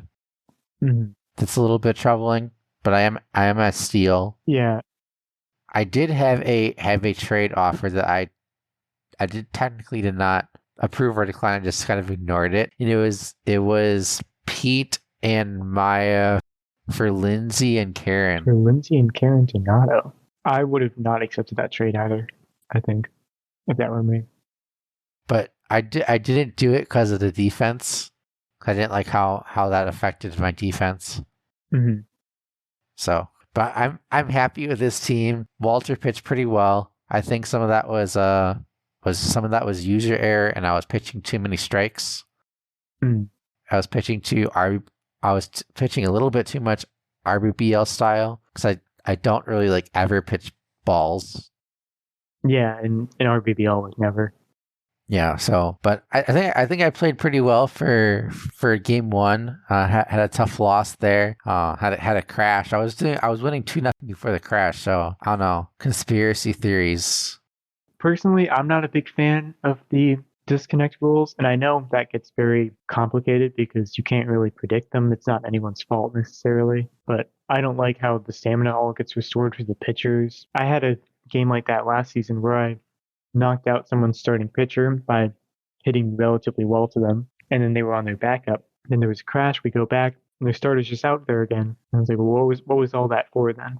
I don't know what the solution would be to that. I guess just less disconnects, but that's easier said than done. Hopefully, less of those here. But I would like to see some rule changes with that because it's very forgiving to everybody. It's just like, oh, just pretend nothing happened, but you're already up by this amount, so it's not like nothing happened.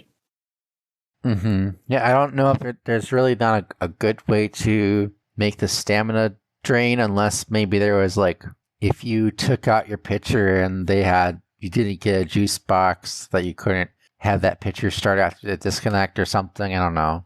I think that should be a rule. I think if you took out your pitcher and you didn't have a juice, like you said, I don't think they should be able to pitch for the rest of the game. And I know that can be a little unfair, like especially if it's early on and they might gain some of their stamina back and you might put them in a little later. But I think that's really the only fair way to go about it because a lot of people only play well before and not after the disconnect, or vice versa.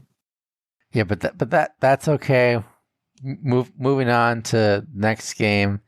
Yeah, hopefully we can score some runs and the hall monitor can lock down the opponents on the mound.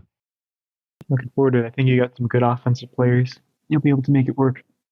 Yeah, that's the plan. Next up, we got Mattitude at Sandy Flats. Oh, where have I seen that before? Getting Sammy Sosa, Mark McGuire, Frank Thomas, Barbara Jones, Alex Gonzalez, Jordan Turner, Donald the Duck Vogel, Vicky Kawaguchi, and Jose Meisenheimer.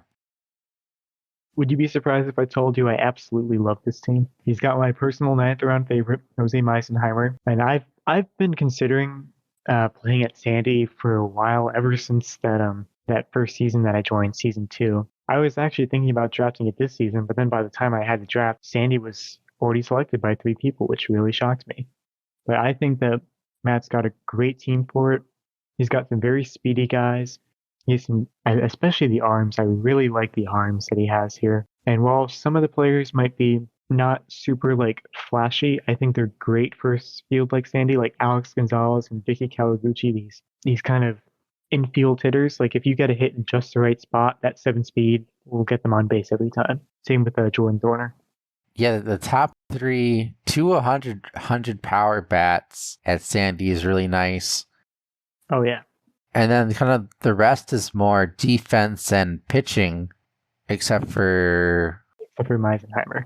Yeah, except for Meisenheimer. So you got four good power bats, and then the rest is defense. This is a really good defensive team. I think other than kind of like yeah, I think this is one of the few teams that would do well in either format, either online or offline. Absolutely. And yeah, I think Matt's gonna do really well with this team at Sandy. And interesting enough, though, Matt picked more generics than he usually does. I know it was breaking his heart. He told me about that. How he's very anti generic, but he made some sacrifices for the good of his team. It's not easy. I respect him for it, but I think he's got enough non generics to satisfy him. Yeah, he does have half of his team is non-generic, so hopefully that's enough to suffice. And maybe well, actually no, Barbara's the one that you don't that's not identical to Cal. No, she's almost identical, but doesn't have that same stam boost, of course. Yeah. And then yeah, Thorner he's like some weird clone of Dante, but not an exact clone. He's better. Is he? In my opinion, I like the Dante clones more than Dante. Yeah, I think I've talked about this to a few people. So he's a righty, not a lefty, for one, and he's less aggressive. I don't know what makes Dante so aggressive, but these guys just don't have that in them. It must be all the food. Maybe he's got to take a break, but I don't know. I'm not going to tell him what he should or shouldn't do. He's in the majors. I can't stop him. I really like his a lot of his fielding stats as well. I'd say there are definitely a few players with a bit of defensive liability. I mean, Aegon with his bad eye could definitely be a bit of a pain, as we talked about how the bad eye can be very annoying in the outfield. Vogel has a bit of a not great coordination, but I think if he puts him at catcher, that won't really matter, and I think that is what he's going to do. Because Matt told me he can't find it in his heart to put Sosa at catcher. He needs to put him in the field. And then Meisenheimer graded everything except he's 3 speed, so a lot of balls could just roll right by him. But besides that, I do think he has a very great defensive and offensive team, and I'm excited to see how this does. Yep, and yeah, I think that's gonna do it for Matt's team. Moving on to Jibbo's team, going with the Hornets at TCA. There's your favorite field. Oh yeah, absolutely. And he took my Hornets too.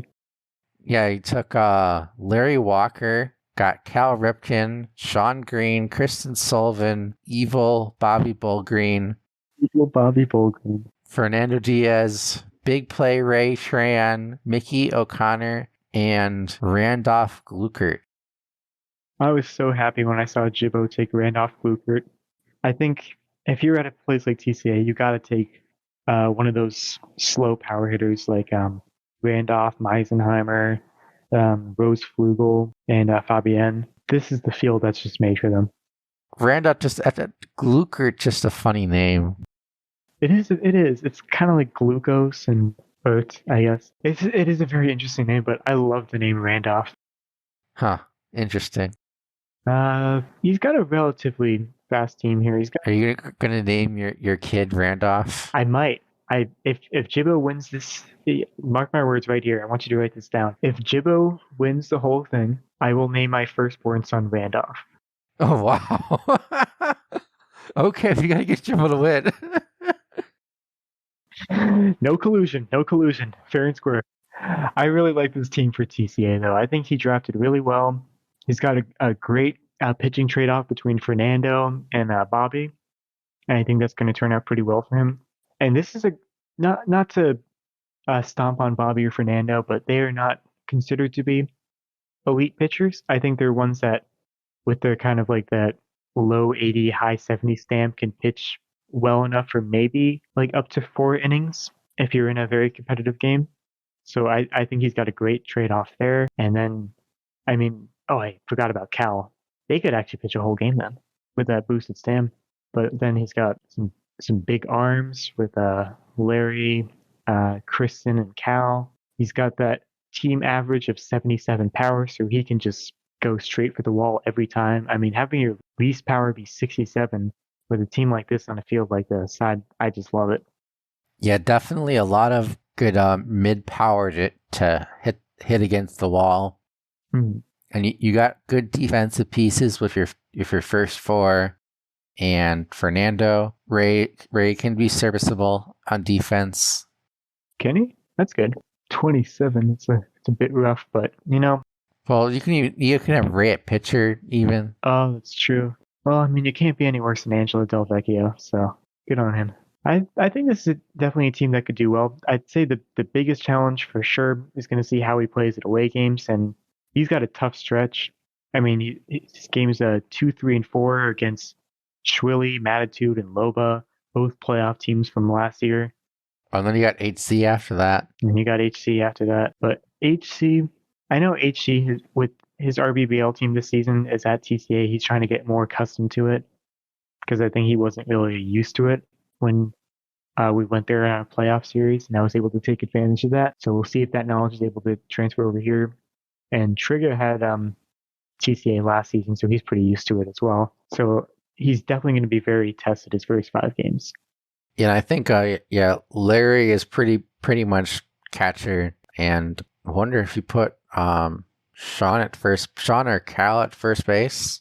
I imagine he would put Sean at first. I have gotten away. I'm not proud of it, but I have gotten away at TCA with some 2 height first basemen because if they overthrow, it just hits a wall and they can pick it back up. That is true. That's something that's happened before. But of course, my team last season at TCA, I had Billie Jean Blackwood and Jorge Garcia and Canseco. I had a lot of tall players, so I didn't really want to stick any of my short players there.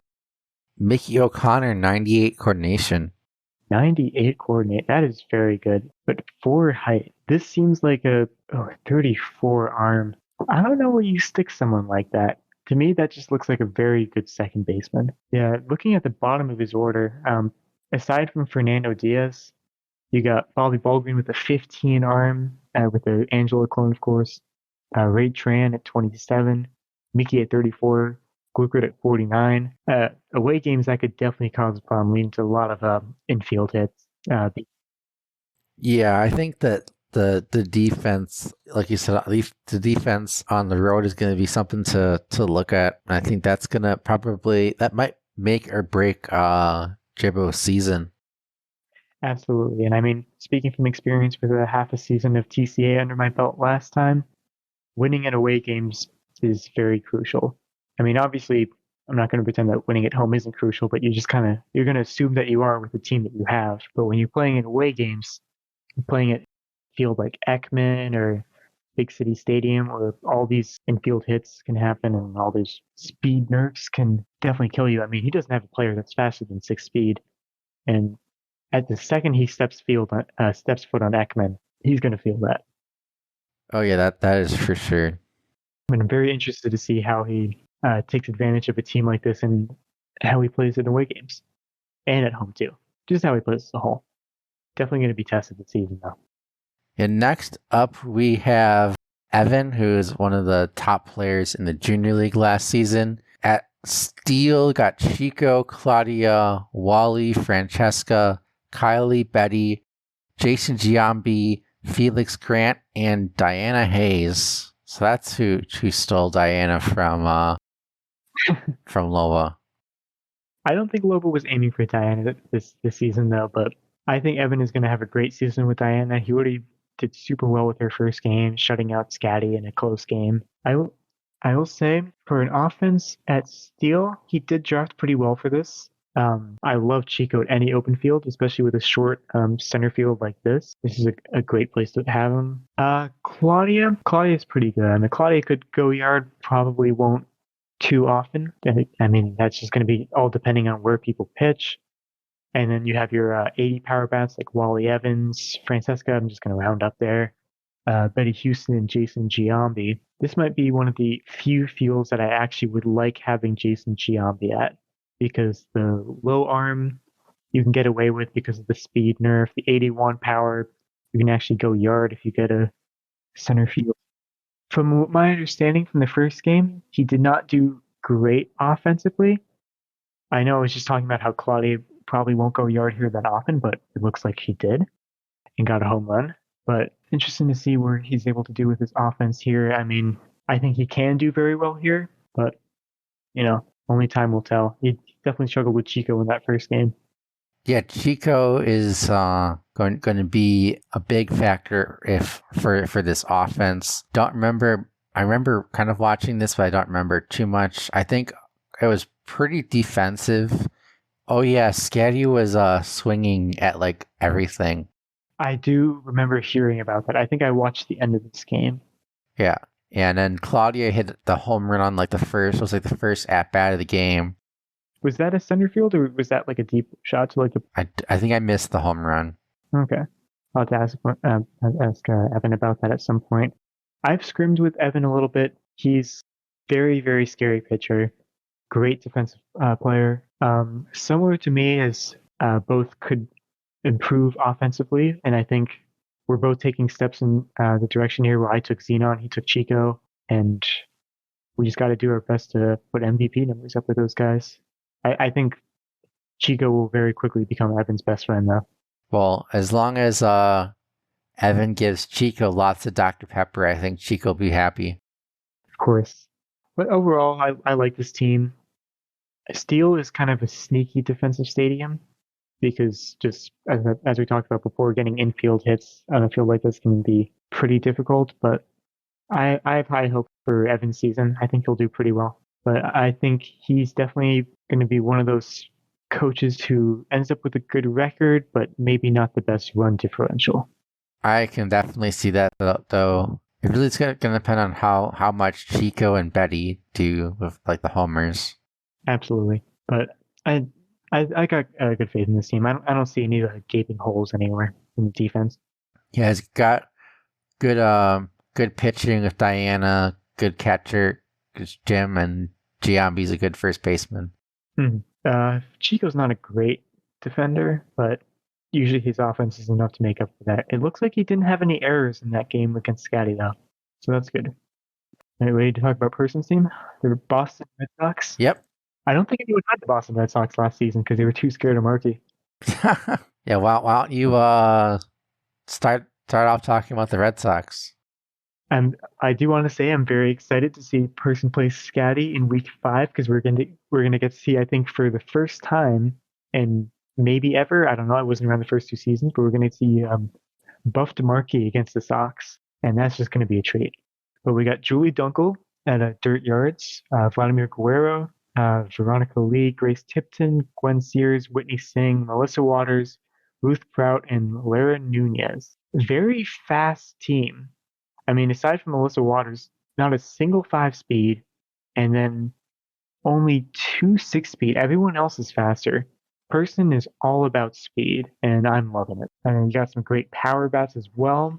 I mean, you got the core of Julie, Vlad, Veronica, and Melissa. All could go yard here. And then just with Gwen and Grace's high speed, Ruth as well, they can all get on base. This is a very good offensive team for a defensive field like Dirt Yards. Interesting combination, but I mean, I guess it makes sense at a defensive field. You want to have some players who can get on base. And it looks like he did with his 2-0 win against DH in that first week. No home runs, but some RBIs from Melissa and Veronica Lee both look like RBI singles in a 10-hit game. So I think Person knows what he's doing. A few defensive liabilities. His eyes aren't fantastic. His average arm isn't great, but at Dirt, it doesn't really matter because of the speed nerf. But I think Person just narrowly missed playoffs last year, but I think he could definitely turn that around this time with this team. Yeah, Person is, I mean, in the other seasons, we had 11 games, so you'd always go 6-5 and miss the playoffs. So let's see. This is what is it? 14 season. Yeah, So what you think he's going to go 7-6 or 7-7. 7-7? I don't know. We'll see. He's got some tough opponents: Loba, HC, and Evan. If he can win some of those, I think he'll make it. Yeah, I think Personizzle's a good player, and he's he's definitely proven himself in the RBBL as well. Mm-hmm.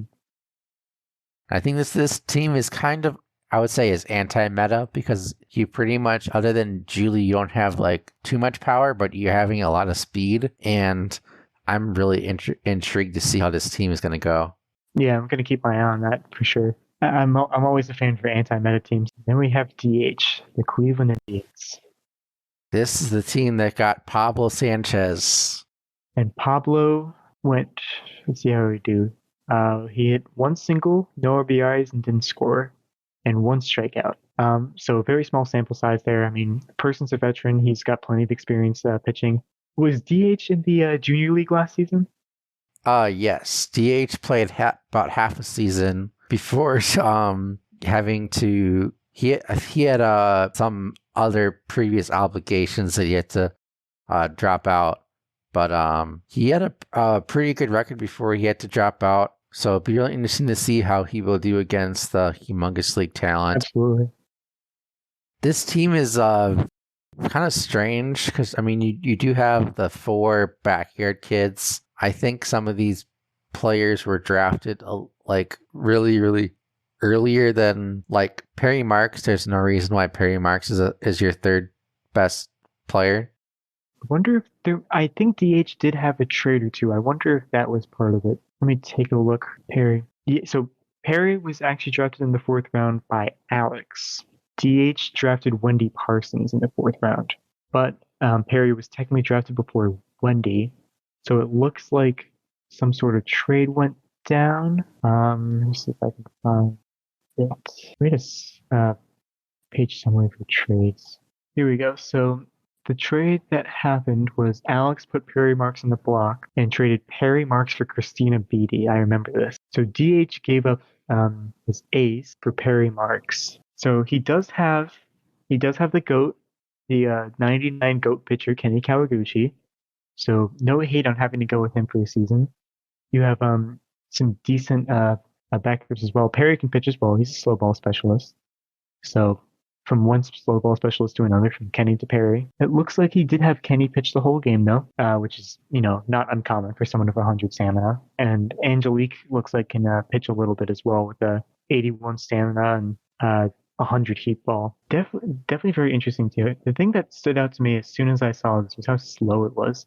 He has 5 force speeds. That might be your record in the league. I'd have to check or at least for this season, for a number of 4-speed players.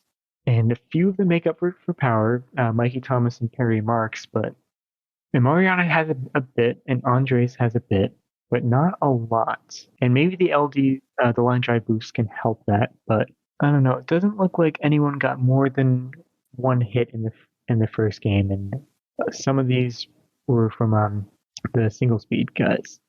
It looks like it was all singles except for a double from Mikey Thomas.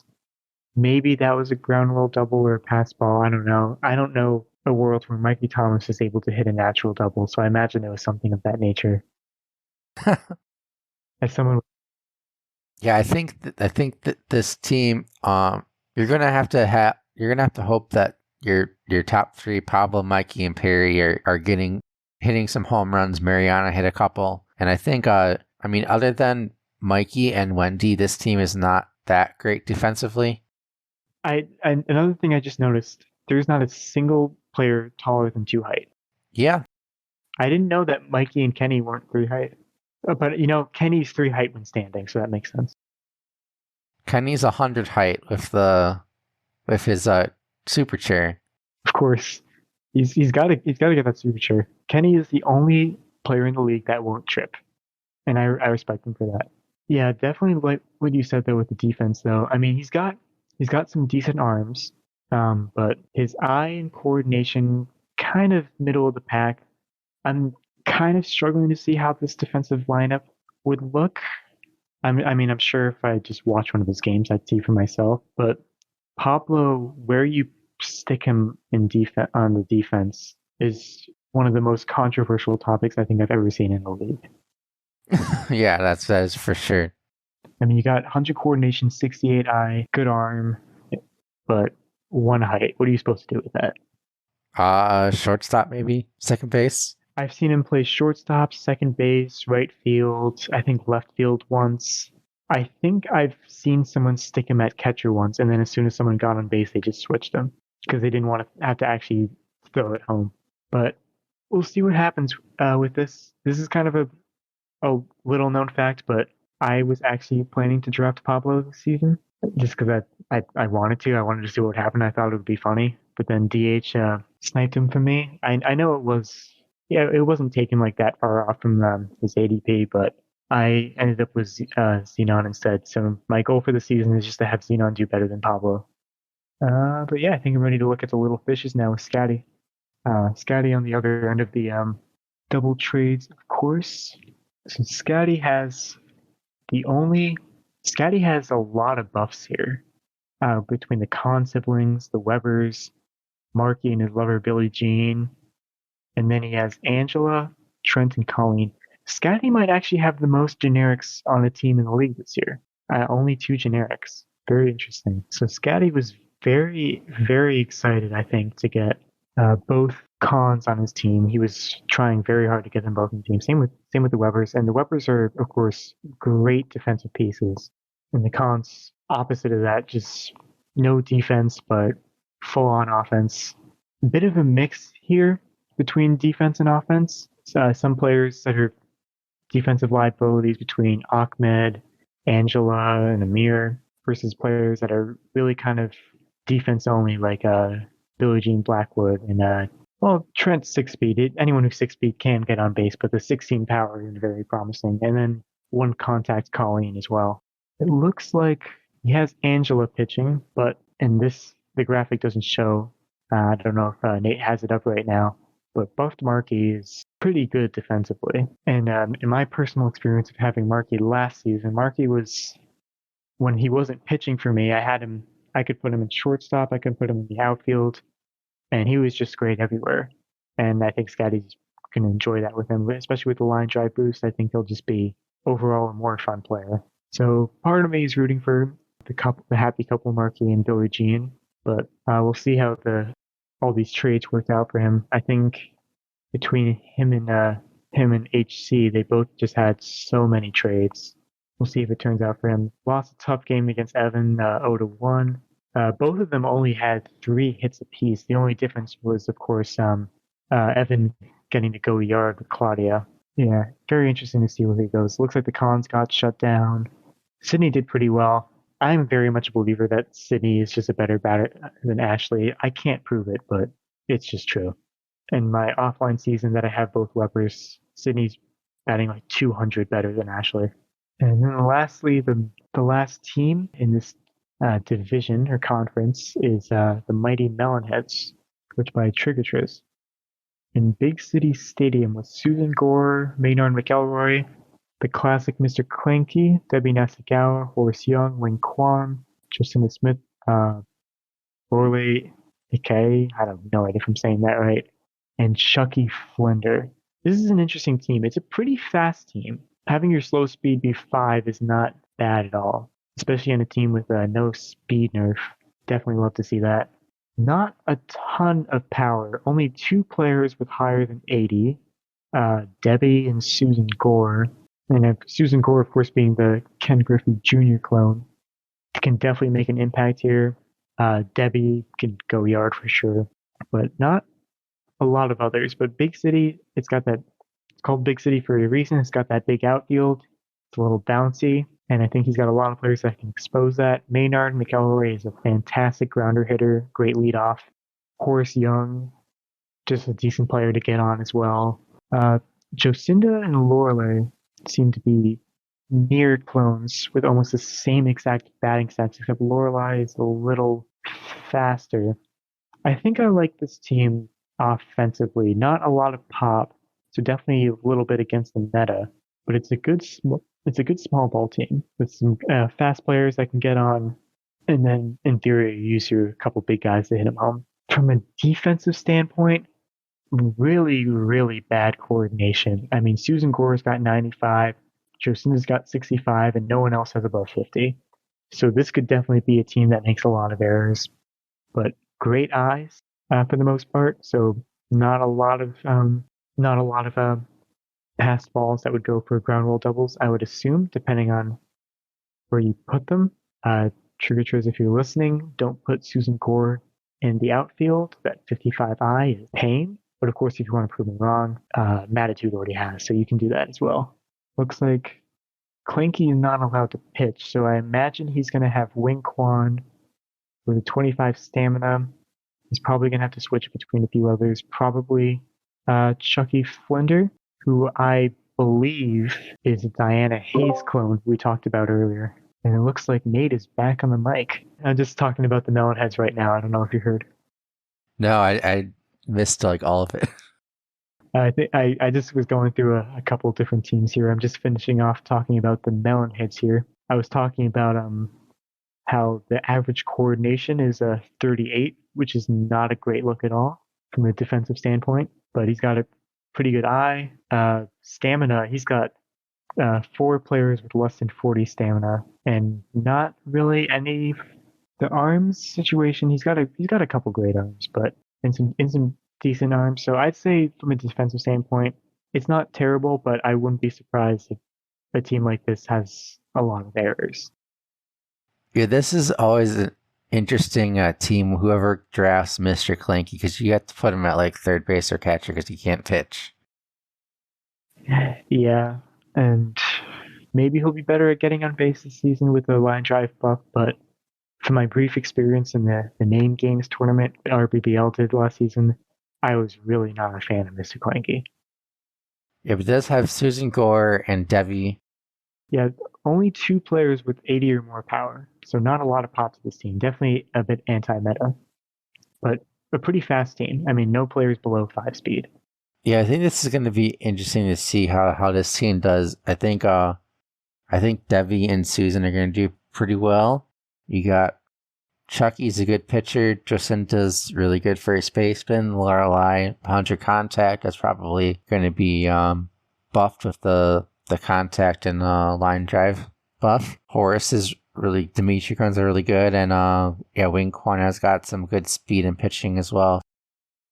I think I do like this team. It's just not for the meta. So it's definitely one I'm going to be keeping my eye on. Kind of similar to Person's team, I think. I might just be saying that because it's speedy, but not between not having a lot of power and, well, I guess that's pretty much it. Speed and not a lot of power.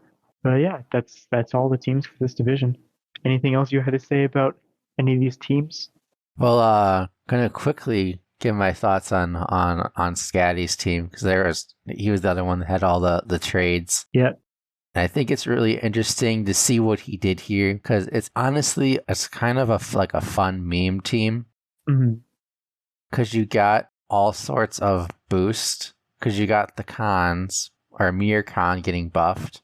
Yeah. You got the Webbers boosted. You got Marky and Billie Jean boosted, or Marky boosted, Billie Jean nerfed. Yeah. You got Angela.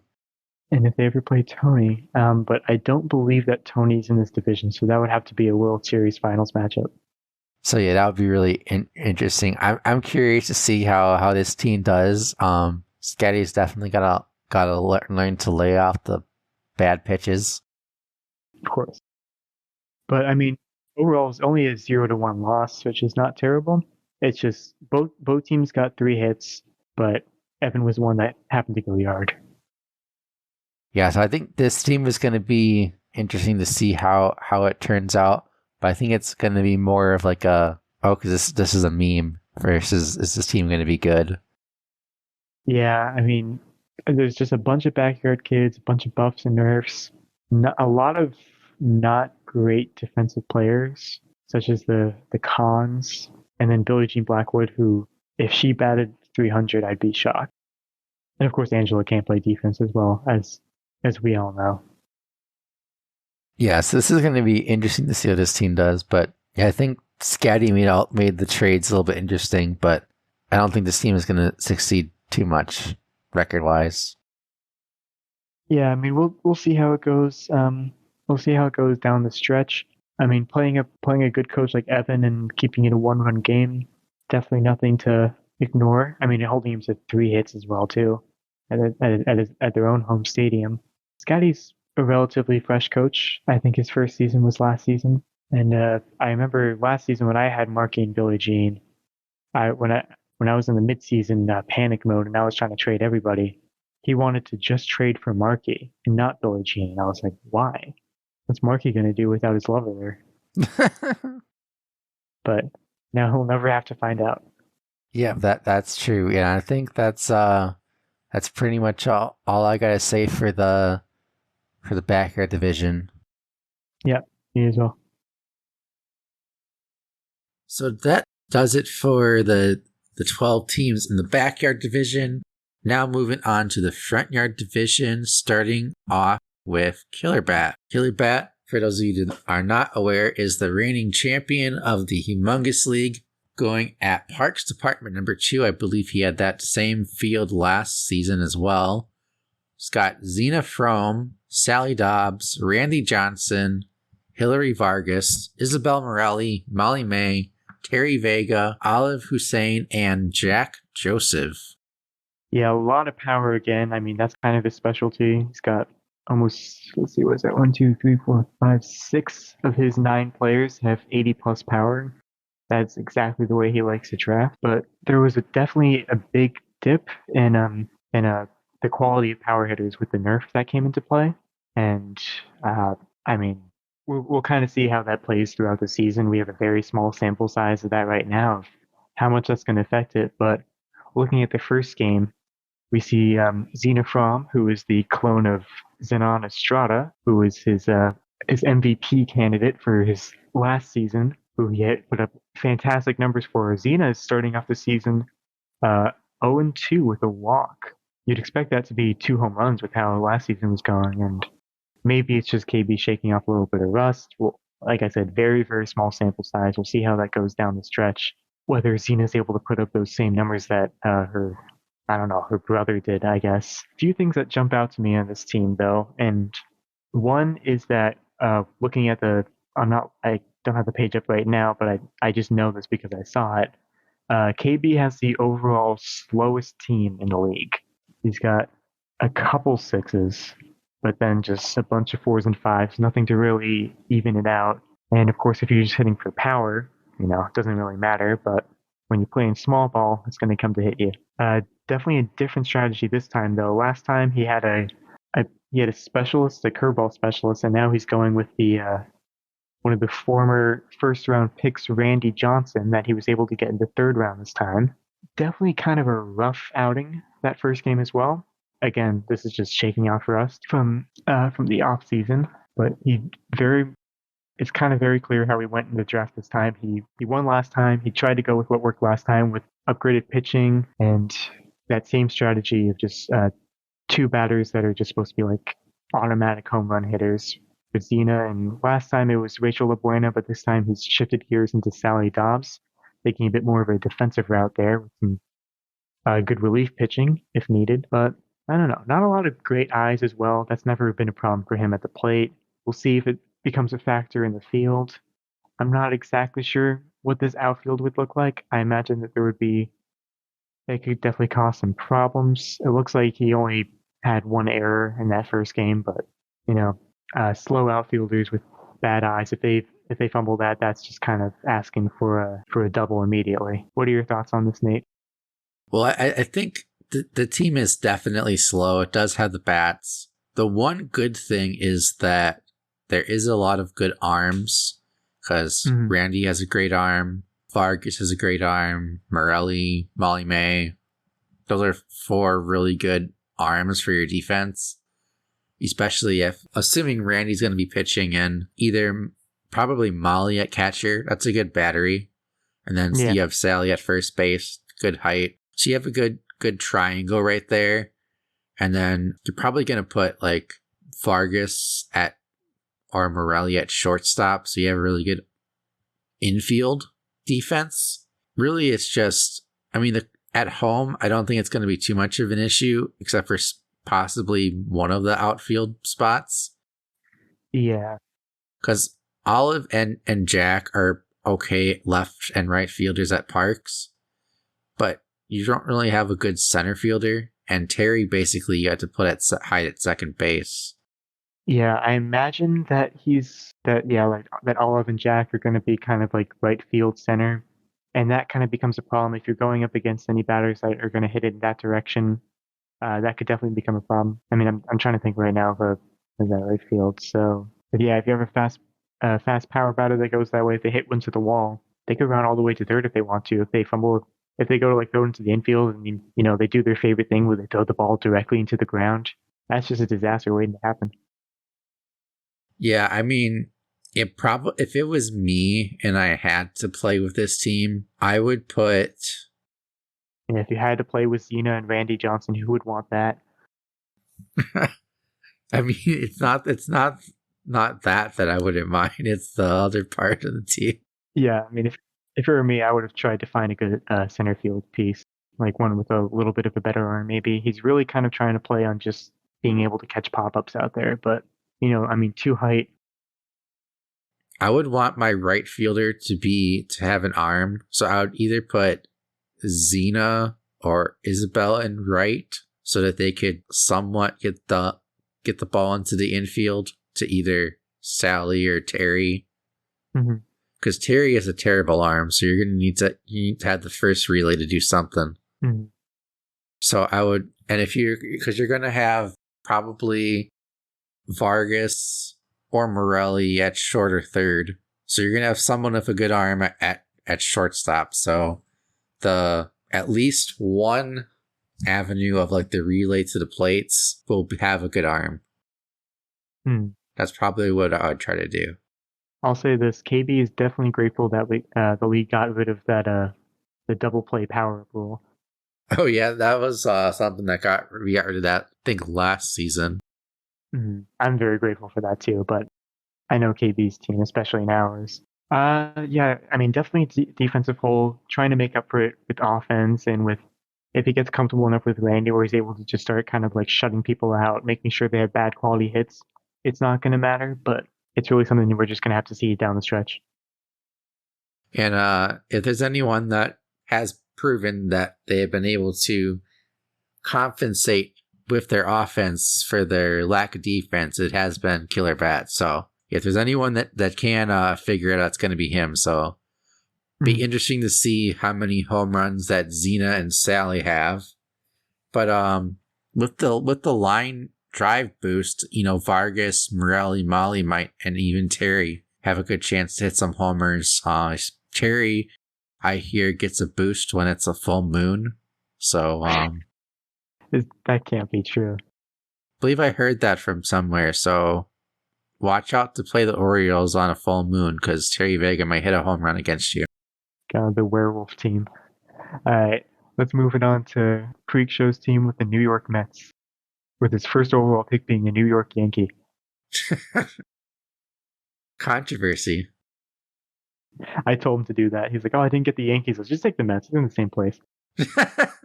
Yeah, I stole the Yankees so I could kind of have my kind of meme. Got Cement, Gardens, and Giuseppe out there in the trash bin.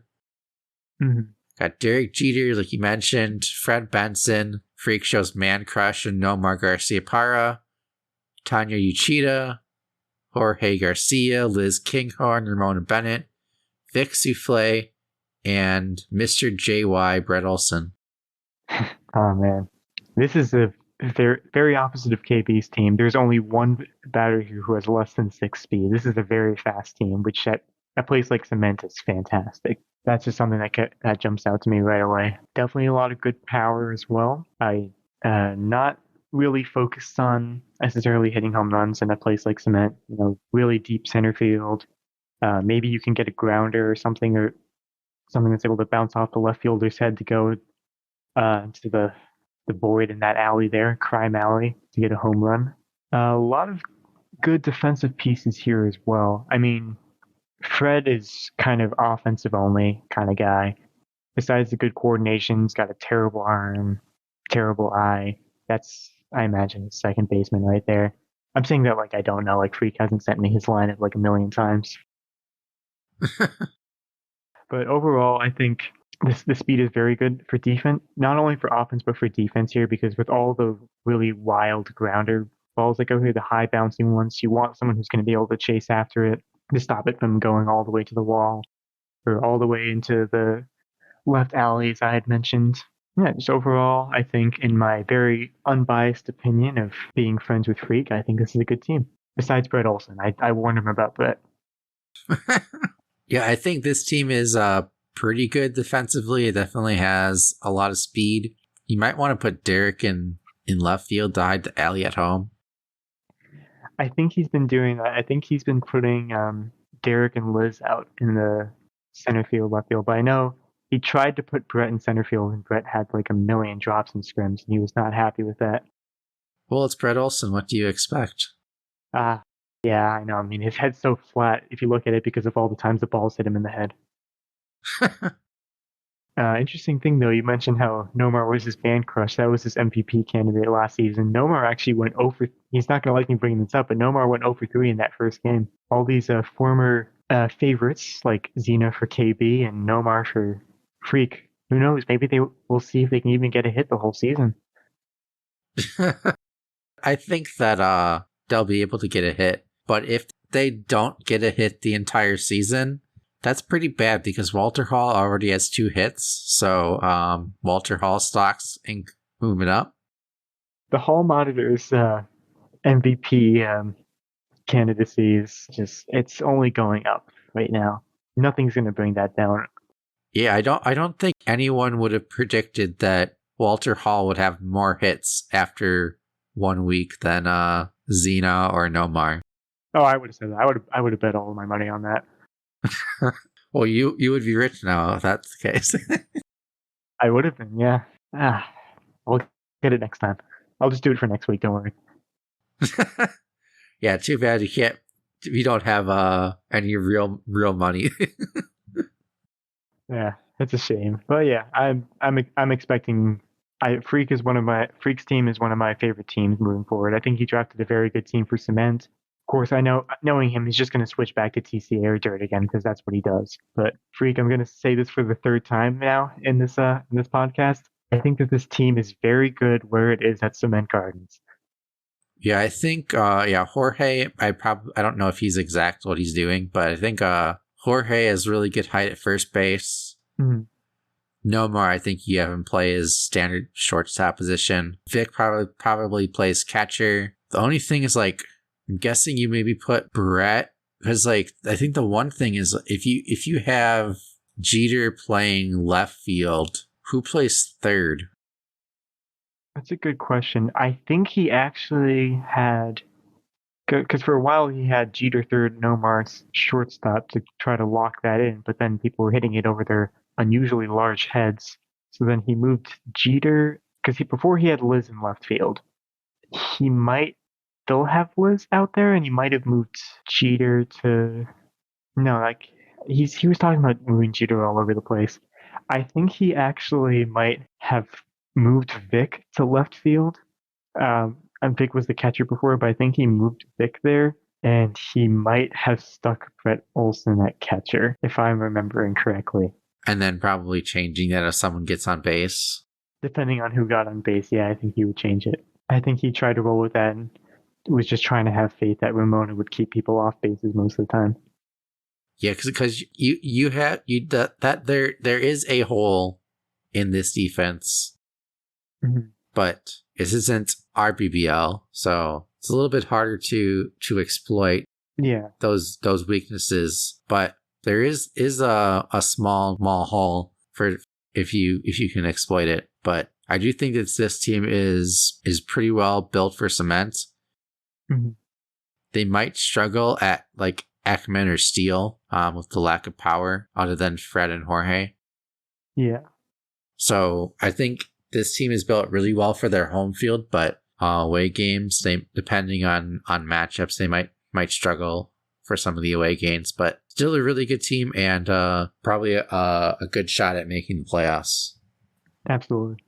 Next up, we got your team, and we got the Blue Bombers at Super Colossal Dome. You got Zenon, Estrada, Davy Marion, Brenda Markart, Samuel Middleton, Libby Futterman, Raphael Hendricks, Kurt Schilling, Rosanna Phelps, and Butch Sherrod. All right, Nate, I'm not going to toot my own horn about this team. Tell me what you think about it. I kind of get what you were trying to go for with the name. Oh, but for a team that has bombers, I thought there'd be more power bats than just 2. I got 6. You got 6. Libby and Davey have 87. That's almost 90 if you round up. Yeah, I had the opportunity to go for, I believe it was Mark McGuire before Matt, but I was like, ooh, do I really want Zenon and Mark McGuire to be my 2 first picks, 2 really slow guys who I'm just going to stick at like 3rd and first base? Davey was just way too tempting. I forget who was around the Brenda side, but that was kind of more around the like well-balanced defenders who could also get on base area. And Middleton, surprisingly, I'm not sure if stats really show in the first 2 games, but Middleton was doing great for me and a lot of my scrims. I think Middleton had like a shot either a home run or to the wall depending on the field in every scrim that I had. The 88 contact is very nice. It's just kind of like a little baby's Zenon Estrada. Yeah, I do like Middleton's bat. I just like it might be the RBBL in me. Just like I don't consider Davey and Brenda power bats. That's fair. So I think of them as more all around players with good speed, good bat, but not necessarily like power bats. Middleton's a little bit slower, so a lot of people use Middleton as a power bat, even though it's only at 84. Well, I think Middleton and kind of like that kind of mid power range batters. I think they'll get their homers when it's their time. But so far, within the first 2 games, I only have 1 home run so far. That first game, I was not able to crank any out. I just had a couple RBI singles and doubles between the 13 hit game. But in the second game, Zenon had a very nice 2-run home run, which is exactly what I drafted him for. And I'm hoping he'll hit enough home runs to cover for the rest of the team. You don't think Rosanna Phelps and Butch Sherrod are power hitters? Definitely not Butch. Butch almost hit a home run against me in that series with KB. I don't know how. It went right to the wall in Parks Department, and it rolled right back into play. Yeah, I think that was in the playoff series. Butch almost hit a home run against you. Mm-hmm. And that was when I knew that he was a slugger at heart. Yeah, I do remember that. I think I might have been even calling that game. Butch is 4 for 5 right now, 2 singles and 2 doubles, tied for the most RBIs on my team. All I'm saying is don't sleep on him. So you're saying is that Butch Sherrod is better than Zena Frome and Nomar Garciaparra? I mean, I don't think anyone here is surprised. So, as far as defense, I'm guessing you probably have Libby at first base. Kurt Schilling's your pitcher. Yep. Butch is probably your catcher. Yep. Yes, he is. Do you want me to tell you what my lineup is? Sure. So I got Zenon at third. At shortstop, I have Davey. Second, I have Raph. First, I have Libby. And then, Kurt pitching, Butch at catcher. And much to Freak's dismay, I have Brenda Markart in left field. I know she's a natural-born shortstop, but I made the mistake of drafting 2 shortstops in a row, so I had to stick one out there. So I put the one with the better eye out there. And then I put Rosanna center and Samuel Middleton at right. So you have Rosanna in center. Yes. And so far, 0 errors in that. I definitely had a few problems with the scrims because her eye and coordination are okay, not great. It's like middle of the pack. And then she has like in the 60 range of the arm, so decent amount. All I really want from her is to catch pop-ups. So far, she's done that. She doesn't always do that. But, I hope she'll continue to do that. Really, my errors so far have been Brenda in left and Raph at second, but if you take a look at Raph's defensive stats for 1 second, you'll kind of see why that is. Raphael is only here for one thing only, and that's to hit homers. He's here to hit homers. He has not done that yet, but I have all the faith in him. But yeah, I think this team is pretty good. Thank you. I think the main thing is going to be how many runs can you score and how many homers can you hit. Well, so far I'm averaging 3 runs a game through my first 2 games. Hoping to pick that up. I'm going to have my first away game against this, who is at, where is he? He's at Playground Commons, which is a pretty short left field, so I think most of the top of my lineup can go yard there. We'll see if they get the memo. Yeah, I guess we'll have that should be a really good game. So looking forward to that one. But yeah, I think that does it for your team. Unless you got anything else that you want to add to it.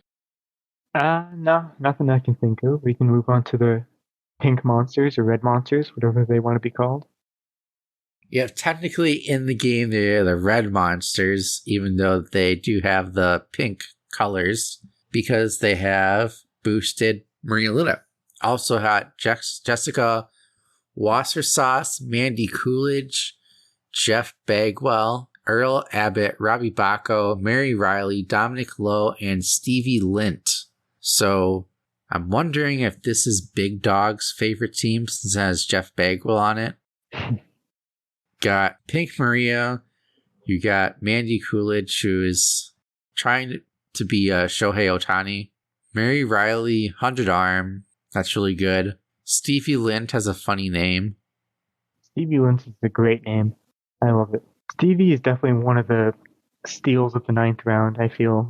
He's a pretty good value player. I know he's slow, but he's got a decent arm, decent stats enough to hit it to the outfield, so it doesn't really matter how slow he is. But he is a huge defensive liability, which can definitely be a problem in the 9th round. Not a lot of great eyes here.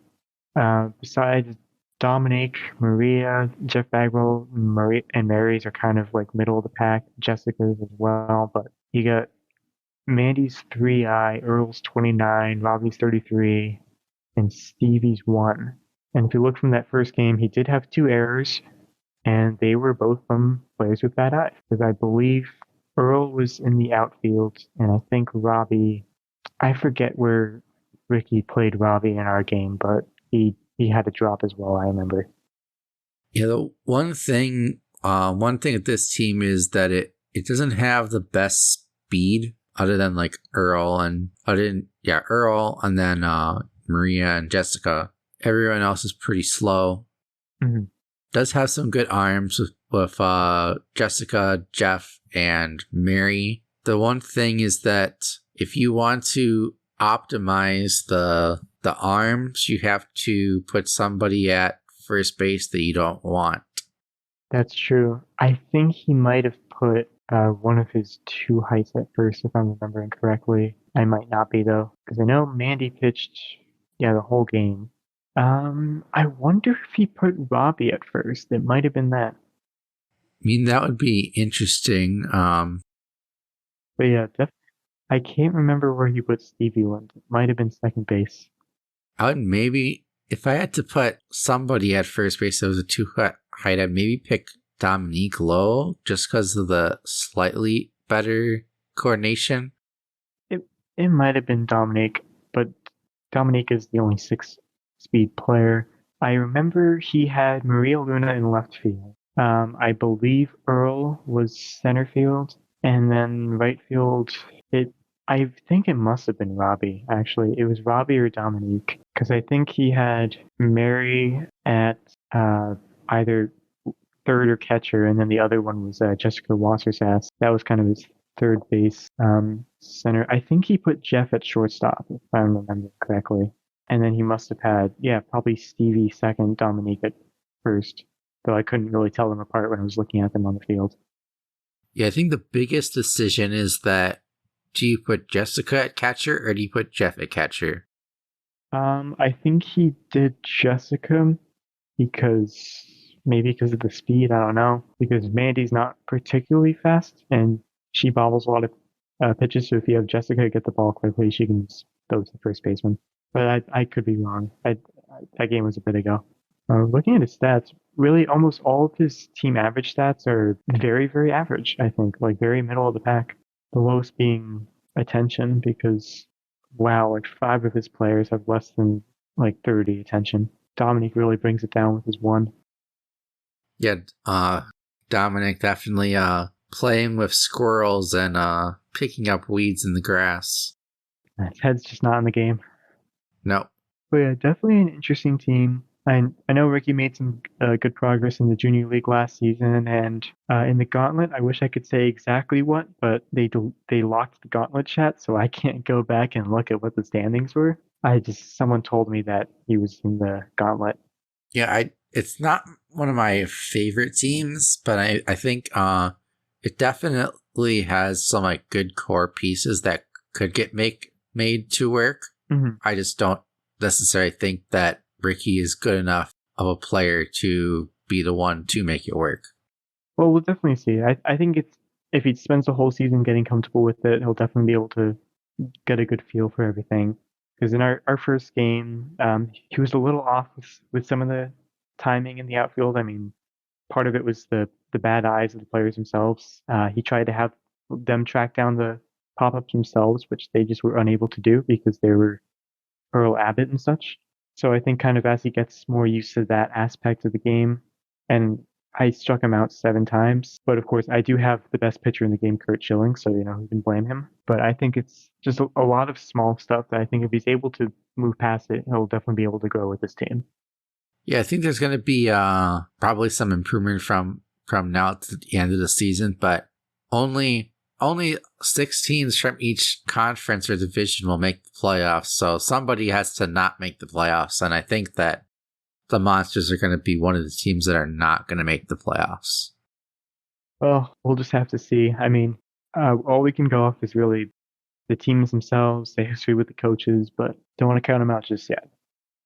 But I mean, especially since I strongly believe that the first 3 teams that we have gone over will make the playoffs. Oh, hey, thanks. So just based off of the rosters and track records, I think those are pretty safe so you only have 3 more spots, and I don't really know who the rest of the teams are, but there's definitely a lot of good coaches left. But one of those is JY Knight. Speaking of the gauntlet, he won the gauntlet, and JY is at Parks Department number 2. Going with Barry Bonds, that's a very bold move because of the Barry Bonds curse. We'll see if JY can break that and make the playoffs with Barry Bonds. Going with double Barry Bonds and Barry Larkin. That could break the curse. Who knows? Got Sophie Meyer, Jason Kendall, Lisa Crockett, Ingrid Dahlman, Annie Fraser, Aaron Harris, and Rose Flugel. So the double Barry stand out for sure. Lisa and Annie are decent for where they were drafted. I know JY really likes Aaron Harris a lot and has had some success with her both in online and in RBBL. So then Rose has that late power bat. So Rose has a home run so far already. Looks like he hit a home run with Rose in the game 2. I mean, getting a 9th round pick that can hit you home runs is pretty nice. Yeah, for sure. Overall, I definitely like this team. Let's see. It looks like his pitching rotation is Lisa with Aaron Harris as the closer. I can respect that. I mean, the Mad Dog's left hook is really just fantastic. It's what makes her so famous, and the right hook's not even that bad. It's a 72, so you can just throw hooks all over the place, and I'm sure that's exactly what he does. Looks like his both games have been relatively low scoring, letting up only 3 and 1 runs, so average of 2 so far. It's not bad at all. It's the ERA will show of 2.40. So all he has to do with that is just make up enough runs to come up with it, and I think he has a really solid core. I mean, Sophie Meyer cleanup is just fantastic, and you have guys like Barry, the other Barry, who are just going to be great about getting on base with their 7 speed. So even if they don't get the best hit. Sometimes they can just gun it out enough to make it on. I have experience with Barry's clone from my first season. I had Claudia Villarta, and she was by far my best offensive player. I also had Kendall last season, loved him. Annie Frazier, I'll be honest, I don't really know, and I'm not saying this because JY has her, I just mean in general of her as a player. I don't really know what she does besides have high contact and a weirdly high amount of attention. I mean, one stamina is not fantastic. Annie Fraser is really good at throwing power-ups pitches. Is she? Well, we don't play baby baseball in this league. This is the Humongous League after all. So I hope JY wouldn't have to stoop to little tricks like that, but we'll see. Because we don't play baby baseball. Exactly. Yeah, the one thing that's kind of interesting is that with Annie, I mean, you do have the increased speed. Is that I think a lot of people use Annie as a first baseman, but you got Sophie that's probably going to be first base here. Yeah, so that's a little odd to me. And it's not that Sophie couldn't play other positions. I wouldn't want her anywhere near the outfield, but she could play other parts of the infield with some degree of success. I'm sure there would be errors here and there. Yeah, I mean, I imagine in Rose Flugel, that's someone you're going to stick at second base with a 3-speed. So where are these 3 players going? Got a first baseman only player, a second baseman only player, and then someone who can play first or second, and not really anywhere else. Yeah, I think Annie probably is going to be playing right field, maybe. Ooh, I mean, she will be paying attention the whole time. She's going to keep her eye on the ball. Just don't know if she's going to catch it. Yeah, you do have a really good ball. I think Kendall plays. I think Kendall and Ingrid play the other outfield spots. Then you have. I actually think he might have Ingrid at shortstop. I could be wrong. He might put Barry there, but. I mean, yeah, Ingrid. I mean, one of the berries are you're probably putting Bonds at catcher. Maybe. I think he's actually putting Aaron Harris at catcher and putting Barry Bonds at third. I mean, this is all speculation. I know he's already played 2 games. This is all stuff we could ask. Well, I guess that's Aaron does have 81 arm strength, so that is decent. For someone who has Andy Frazier on his team, he has an average of 76 arm strength. That might be the highest we've seen so far. You got a lot of good players, and we definitely know what JY can do. So I think it's just kind of going to be interesting to see how this team all molds together, and let's see if the 2 berries will cancel each other out and see if the curse can get broken. I was right, by the way. I just checked. That is the highest average arm strength so far of all the coaches we've done. Defense wins championships unless you're killer bat, then a little bit of offense. Just a little bit? Just a little bit. One power hitter at least. All right, on to the Rangers. Oh, playing at Ekman Acres, for shame. Hate that field. Next up, we got Rajas. Played most of the seasons. One of the players in the inaugural S0 season. It's got Jay Green, Faye Dawson, Mo Vaughn, Tim Younger, Petra Chekhov, Adam Van Doren, Gail Weinman, Vincent Sweet, and Michiko Adachi. So Jay Green, you know what everyone knows what Jay Green can do. Unless you're totally new to generics. Jay Green, 100 power, really good pitcher, really great speed, arguably the best player in the game, unless you're HC and then you want to say it's Leo Wayne. Not the same. Definitely different players. You got one of Freak Show's favorite generics in Faye Dawson. Don't forget Gail Weinman. I mean, why would I want to remember Gail Weinman? He loves Gail Weinman for some reason. It's just a Stephanie Morgan clone. I mean, Gail doesn't do anything rememberable. She's just there. You forget she's there until she starts yawning when a pop-up goes to her and then the ball hits her in the head. Mo Vaughn is a really good first baseman. Tim Younger can play an outfield's position. So can Faye, or catcher. I when you're playing at Ekman, you can probably get away without a 90 arm catcher, I'd imagine, because of the speed nerf. So if you put someone like Michiko there or something, I think that would be totally warranted. But I imagine for away games, it's just gotta be Faye. I think I would put Vincent Sweet at catcher. Oh yeah, I just saw that you were saying that. Yeah, Vincent's not bad at all either. Definitely good infield too, though, with the 87 coordination. Yeah, I think I would put Vincent at catcher. I really like Michiko at third. Yeah, I see that. I really like that really good arm and arm accuracy at third base. And the bat's pretty good for a 9th rounder too. Mm-hmm. Honestly, I drafted Nate last season in round 8, and I really liked it. So to see both of them fall to round 9 was kind of surprising to me, because I really liked that kit. I was kind of surprised with which players were around when it got to me in the 9th round. I imagined Butch was going to be an 8th round pick for sure. A lot of great value players fell, especially ones with good arms. I gotta say, one thing that jumps out to me about this team, I do think like you were talking about with where everyone here is going to go. I do think he has a pretty good defensive lineup. I mean, 2 height outfielders isn't fantastic unless he puts Faye out there, but can definitely make it work, especially with some of the arms that he'll have out there. But one thing that jumps out to me immediately from an offensive perspective is he has 2 4-speed players at Ekman Acres. If they don't hit one to the outfield, I mean, Petra, you're expecting it. Michiko, maybe. They're not getting anywhere. Kind of overall a bit of a slow Ekman team, which just surprises me.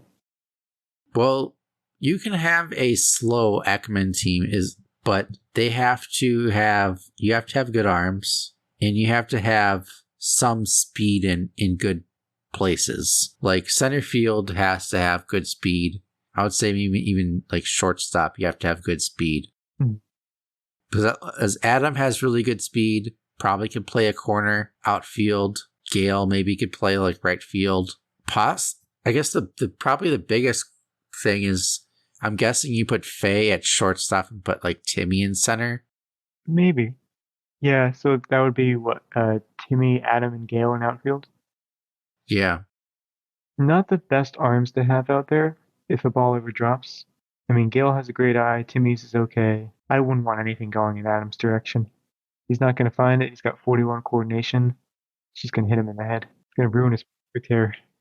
Well, there's a reason why some people call him Adam Fan Doofus. I usually just call him Adam Fan Stupid, but that works too. Yeah, I call him that too. I think I might have done that because I saw you call him that in RBBL or something. Yeah. Yeah, I've never liked Adam. I mean, really, Adam is a RBBL grounder ball specialist. It is hard to get those in online and for online, at least as of right now, grounder ball is not that big of a strategy. No. I don't really like Adam in RBBL, and if I don't like you in RBBL, there's a good chance I'm not going to like you that much in online. Fair point. Especially when you do something that's not as good in online. Very true. But Adam does have a role on this team. And you got your top 3 are really good. Mo Vaughn in round 3, maybe it was a late round 3, I don't remember exactly. But still, it's a really good first baseman. I guess the downside of that is because you don't really have any good arms other than Faye and Jay. Faye and Jay. Because I guess if you do put Vincent or Machiko at catcher and the other at third base, like the only other arm that's left is, because I'm assuming that Jay pitches, is Faye. Yeah, I don't know. I think this would be a very good team, maybe at like a different field. And I don't want to say anything too much before he actually plays at Ekman. If this were my team at Ekman, I wouldn't necessarily be thrilled. I do think this is still a very good team, though. And I think maybe he's playing off the speed nerfs, or he's playing off the speed nerf so that the arms don't really matter, and he's still throwing people out.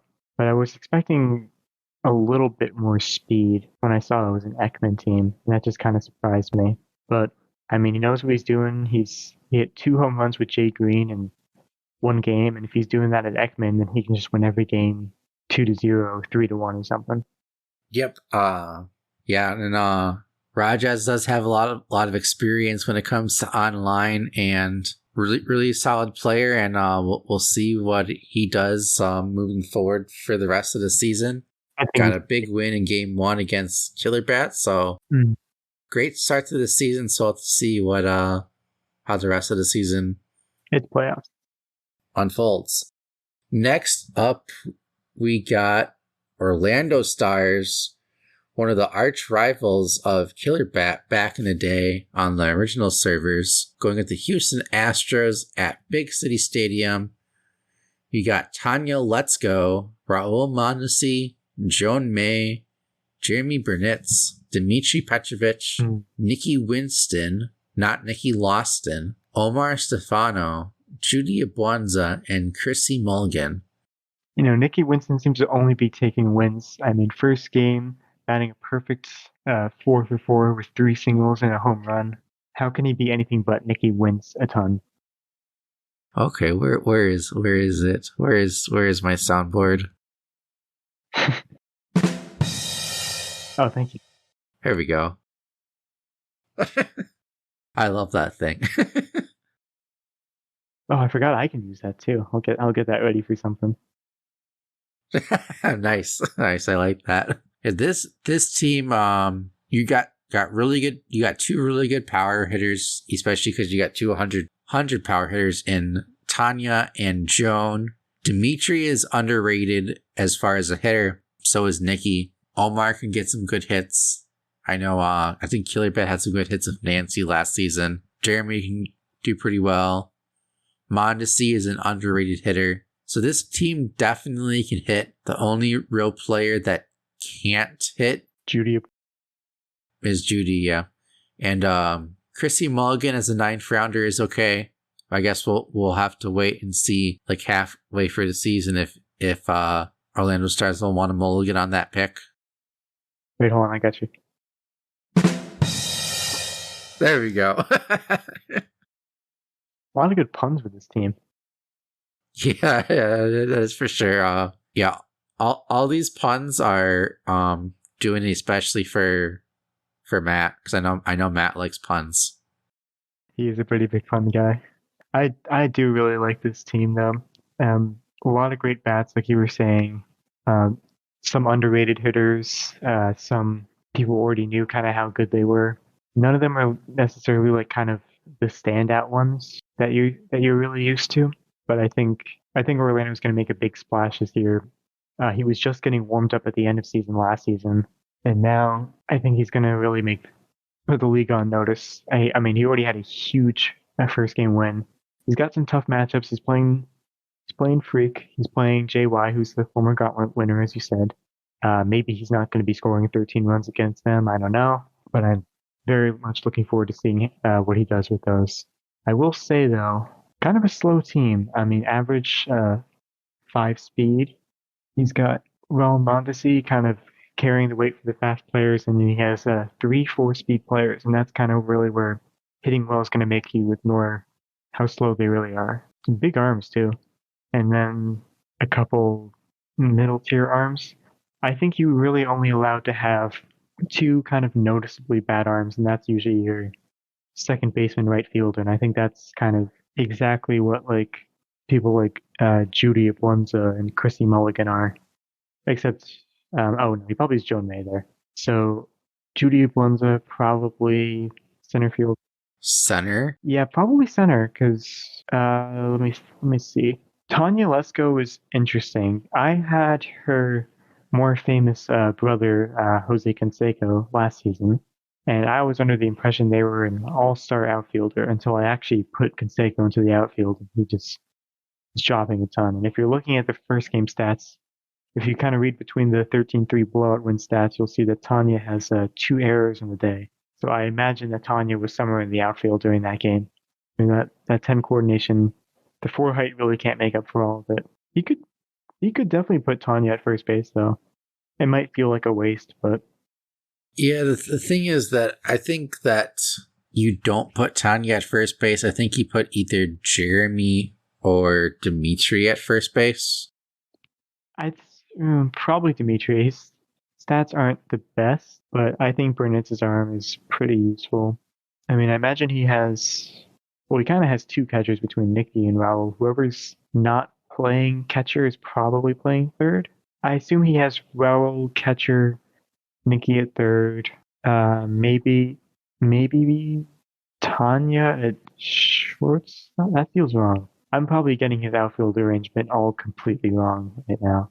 It's a little hard to pinpoint because I mean between Nicky's horrible eye, Tanya's horrible coordination, Jeremy being slow, and Nicky being slow as well. Jeremy to me is just the perfect third baseman in my eyes. Yeah, I can see that. I think that, I mean, you're either putting Tanya at like somewhere on the left side. I guess it depends on if you put where you put Nicky. Do you put Nicky at catcher? Or do you put Raul at catcher? Actually, you might put Nicky at catcher and Raul in the outfield. Because Raul at like short would be really nice. Mm-hmm. But I mean, if you're kind of worried want the speed in the outfield, I guess you could have a shortstop, third base combo of Tanya and Jeremy. And then you could put like Raul have Raul in left, Judy in center, and Chrissy in right. Yeah, I could definitely see that. I had the Raul Nicky Winston combination my first season. They were 2 of my best batters that season, so I respect it. I had Nicky at catcher and Raul in either center field or left field, depending on where I was playing. It was a very unorthodox defense that season. I didn't really know where to put anybody. Yeah, the one thing I think this team is a little bit on the slow side, but their stadium doesn't have any negative, or doesn't slow you down at all. So I think that this team might be fine, but I think that would be my biggest thing, is that you might run into some issues with speed. And also, if Omar gets gassed and you have to put in Judy, then you have like a really slow, tired center fielder in Omar if you do a straight swap. I can't imagine you put Omar in center. That's where I put Raul in center. And just have... But you'd have a tired Omar somewhere. Yeah, it looks like Omar pitched most of the game. But Omar does have really good stamina, so... Mm-hmm. Yeah, 84 is pretty good. You're probably not going to have to need more than Omar and Judy for pitching, unless you end up playing 28 innings like me and Rajas did in season 0. It's possible, but I don't know. I mean, with a team this explosive on offense, I'd be surprised if you ever got shut out in that way and had to go to extras because no one could score. I would hope that 28 innings is not possible anymore. I feel like that I would. I think I might cry if there was actually a game that went that long again. Well, HC and I made it to 14. We got halfway there. I think there was one that was like 17, wasn't there? Last season? I don't know if it was last season or the season before. The season before, I kind of stopped paying attention as soon as I got eliminated from playoffs, so it's definitely possible. Was it playoffs or was it regular season? I don't remember. I think I do remember the game that you had. That was like 14 or 15. It was 14, yeah. Yeah, and I missed it because me and Wiz were recording a podcast. I see. Well, that's the reason. That's the only reason why I remember that game, because I couldn't watch it. And I kept checking the server status. Like, it's still going. It's still going. It's still going. That was the longest game of my life. Now imagine that game and double that. I don't know how you survived through that. I think after if I saw it hit 20, I would have just forfeited. I don't know if I could have handled it. Yeah, I was very, very, very, very, very tempted to forfeit. But enough about that. No, I do like to bring it up because every once in a while, because if I went for the torture of doing that, I deserve the right to bring it up whenever I want to. Of course. Next up, we got Jaker turning, started last season, going with the Oakland Athletics. Got Lindsey Felgate, Juan Gonzalez, Stan Olison, Ernie Steele at Steele Stadium, Kieran Donato, Shane Smith, Murray Goldman, Derek McCattery, and Chris Milton. A lot of good players on this team. I have noticed that I know people were talking that the Dimitri clones have been have gone up. Their draft stock has gone up since last season. I really like Shane Smith as a mid-round pick. Got some good speed, a decent bat. Murray, I've seen people, I think actually I think I was watching Chris play his game with Murray, and Murray hit like a 500-foot bomb at cement. Oh my god. Was it a bouncing one or was it like actually? It was a legit home run. Like it would have gone out anywhere. All right. And it was like, okay, how did Murray hit it that far? I did not believe it. I don't think I would have believed it if I saw it with my own eyes. Yeah, but you got Lindsey is the MVP of this team. You got Juan as a really good all-around player, and Stan, really good all-around player. I think that you're really gonna have to rely on Chris and Derek to handle all the pitching. Mm. Chris Milton is a Weber clone, so yeah, that's one of the Diana Hayes bunch. I remember them. Yeah. Now, I guess time will tell to see if Chris Milton can do as well as Diana Hayes. Diana Hayes is very famous for her track record as being an A-plus pitcher in this league. Well, so far, Milton led up all 4 runs in that first game against Epstein, so they're giving him an ERA of 7.21, and then he's going to play KB, Rajas, and myself. So we'll see if we can rack up that ERA a little bit more. Although I do think Chris Milton deserves a lot of respect. I was kind of surprised to see them go in the 9th round, but then I remembered that Chris Milton was just sitting in free agency pretty much all of last season. And if I hadn't made the switch to TCA, I was getting a little fed up with Marcus pitching mid-season because I was losing a lot of games. And I was desperate. I won't lie. I did some scrims with Chris Milton. What do you think about the? Let's see. What do you think about this team overall at Steele? Obviously, Ernie Steele gets the boost here, but how about everyone else? I think at home it's going to make it a little bit better because you can hide somebody in center field too. I think you got to put Juan and Stan maybe at third and short. Murray plays catcher. Assuming Chris is pitching, I think maybe you put Derek in center, or maybe you put Lindsey in left, Shane in right. Lindsey and Shane definitely not Gold Glovers, but they are fast. Just because of the speed. Mm-hmm. So who's first base here? Is that Ernie? Probably Ernie. Mm. I mean, that height, it's hard to replace that. I hate having to put him anywhere other than first, but because his eye and coordination, which is so good, and especially with the boosted 6 speed, it's enough to actually make him make plays in the outfield. He really becomes like the perfect left fielder in my eyes. But if you don't draft another 3 height, then it's kind of where you got to put him. I mean, if the backyard kids had the height of the actual kids, Kieran Donato would be a really good choice for first base. Oh yeah, for sure. But I mean, like at home, you can get away with. Can you get away with a non-tall first baseman at home at Steele because of that the hedges there? Yeah, you probably could get away with it a little bit. So I mean, maybe you try like Ernie at third.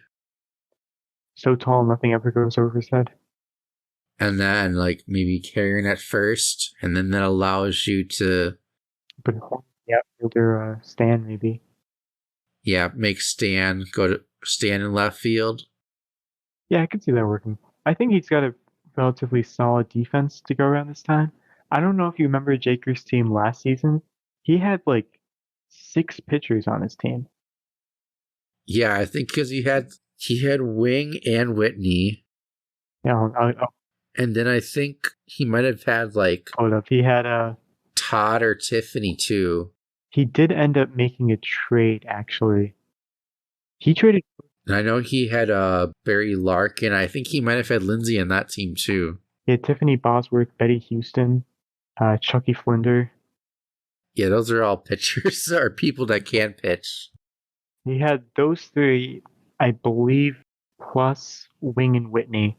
But then once the playoffs were starting to come down to it, everyone really wanted Wing and Whitney for the defense plus relief pitching. And he got some really good players at the end of the season for him. He ended up acquiring, from trading away Anna Gaudreau, Wing, and Whitney, he was able to acquire Terry Vega, Grace Tipton, and Mo Vaughn, which you could argue Grace is a pitcher as well if you use it that way. Yeah, Grace can pitch. Grace can also be a good outfielder. So I think this team has some defensive flexibility, especially at Steele. On the road, you basically kind of had to have Ernie at first base, I think. Yeah. I think the challenge with this team is going to be more offensively than defensively. Yeah. Because you don't really have much power, and you kind of want power at Steele other than Lindsay. You got a couple 80. Everyone else is like around 80 for your second or fifth round picks. And then the best is Derek McCattery at 62, 66, which is not the best really for Steele because it's grass. It's a little bit slower. So I think this team is going to have to be more defensive. And if they're going to be allowing 4 to 6 runs a game, they're probably not going to do too great. I think this team is going to have to be a 3 runs or less team. I think that's kind of the number that I'm looking at. If they can hold their opponents to 3 runs or less, then they'll have a good shot at winning. But just by looking at game 1, they gave up 4 runs and lost. So I think that's kind of the threshold for this team. If they can keep teams under 3, they'll have a pretty good record on those games. But if they give up more than 3 runs, they'll have a pretty bad record in those games. That's my prediction with this team.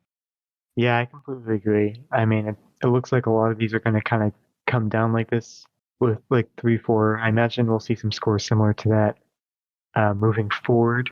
He's going to have to put up those runs along with getting rid of it. It looks like he got all 3 runs off a home run with Lindsay, because Lindsay only had 1 hit the whole game. And it was a 3-run homer that looks like it knocked in. It looks like his lineup was Stan, Ernie, Juan, Lindsay. That was like his core 4. I don't know who he had batting after Lindsay, unless Lindsay was like 3rd or something. Not exactly sure. But that was like his core 4. However that went down. Oh, it's probably Stan, Ernie, Lindsay, Juan. Actually, that would make more sense. But after that, it's really a lot of guys in my eyes that don't really do that well at a stadium like this. Like, I love Shane Smith, and I think Karen Donato's pretty underrated as well, but I don't imagine that they'll be batting super well at a field like this where it's kind of a short infield. There's the speed nerf. If I were Jaker, I think there's going to be the trade period after 4 weeks, they said. If he starts off 0-4 or even 1-3, if he's just not having a good time at Steele, if he's not putting up the right amount of runs, I would try to trade Ernie and Steele in a package for something else, because I do think this is a team that could succeed at other parks. What would you think of this team like at Ekman? Maybe like at Ekman, I wouldn't love it personally. I mean, the speedy outfield between like Lindsay and Shane, or Stan, however he wants to go for it, I do think that would be pretty nice there. But offensively, he's got to hope that Lindsay can just keep hitting home runs all the time. And if she's not, then he's in trouble. Well, Lindsay has a better season so far than Xena and Nomar, so It's true. yeah, I don't know. And whether that's the coaches or the players themselves, I don't know. Zeno might be having problems. Just something that I've been noticing as we've been going on this in the front yard, I believe this is.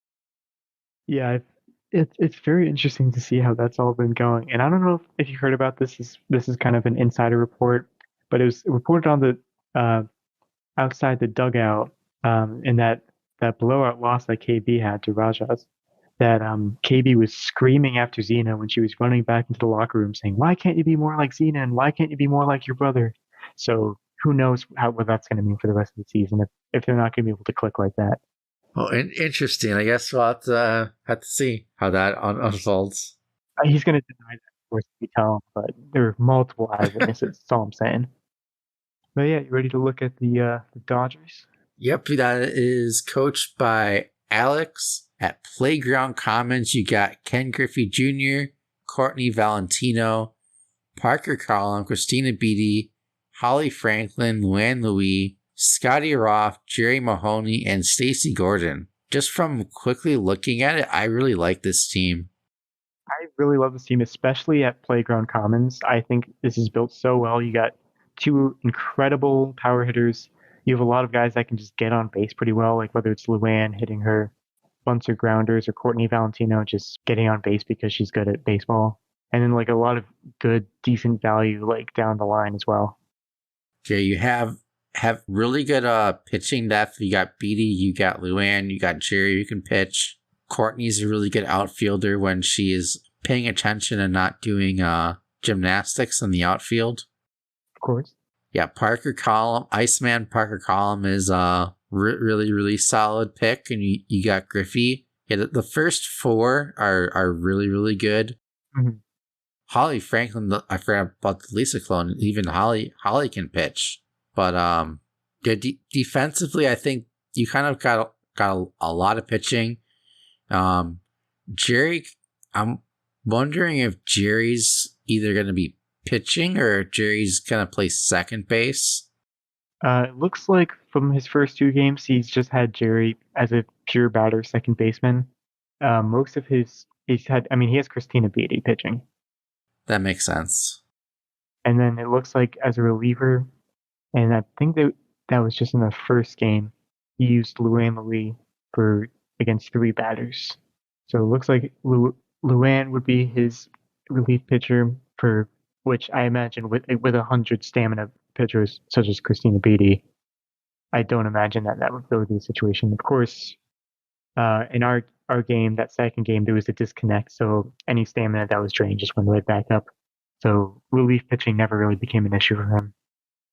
Yeah, and that game was really close. It was only a one-run game, it looks like.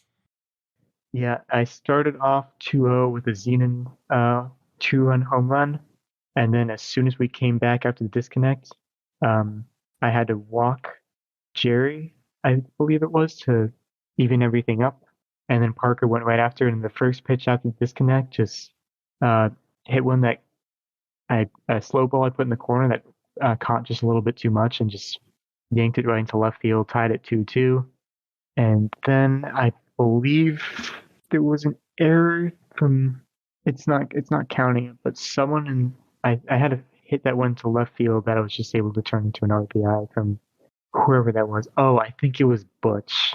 Yes, it was. Butch hit a very nice double. I think it doesn't count as an error because it went to Luann Louie in center field, and it bounced directly over her head, and then everyone just kept going. So yeah, it was a very close game.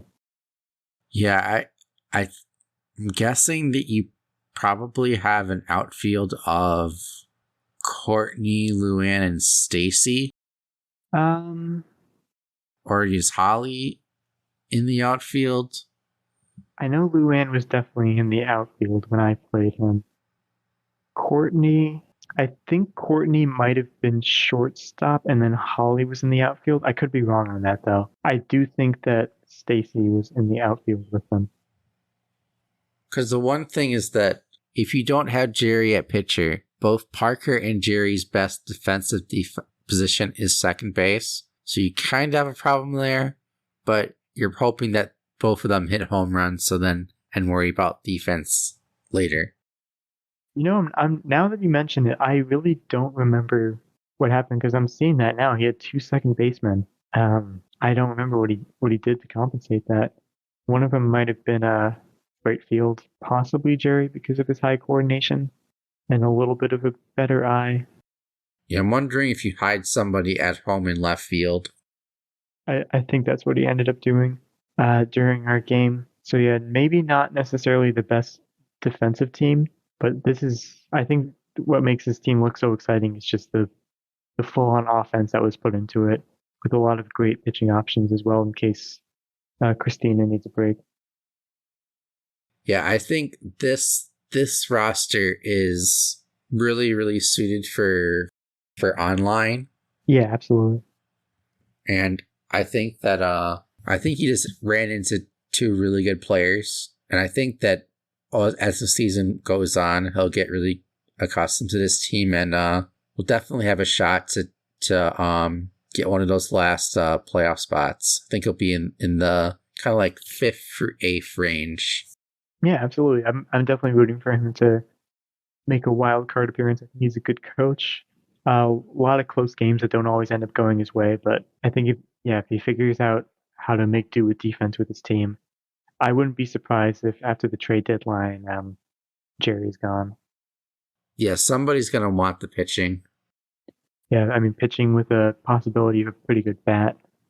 Yeah, Jerry would be a good trade piece for this team, and Jerry. A lot of people.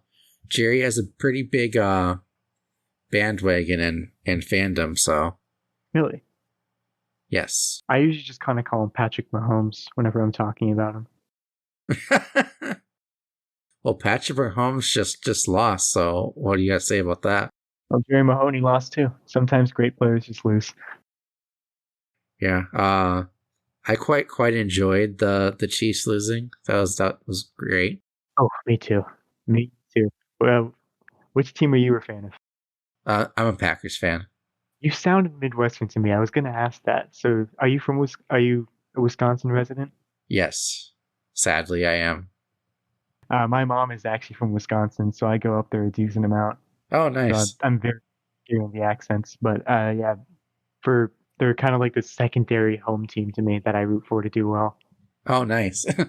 Even though my mom doesn't care about football. But moving back into the realm of baseball, we can move on to the Anaheim Angels with So are you a secondary Brewers fan then?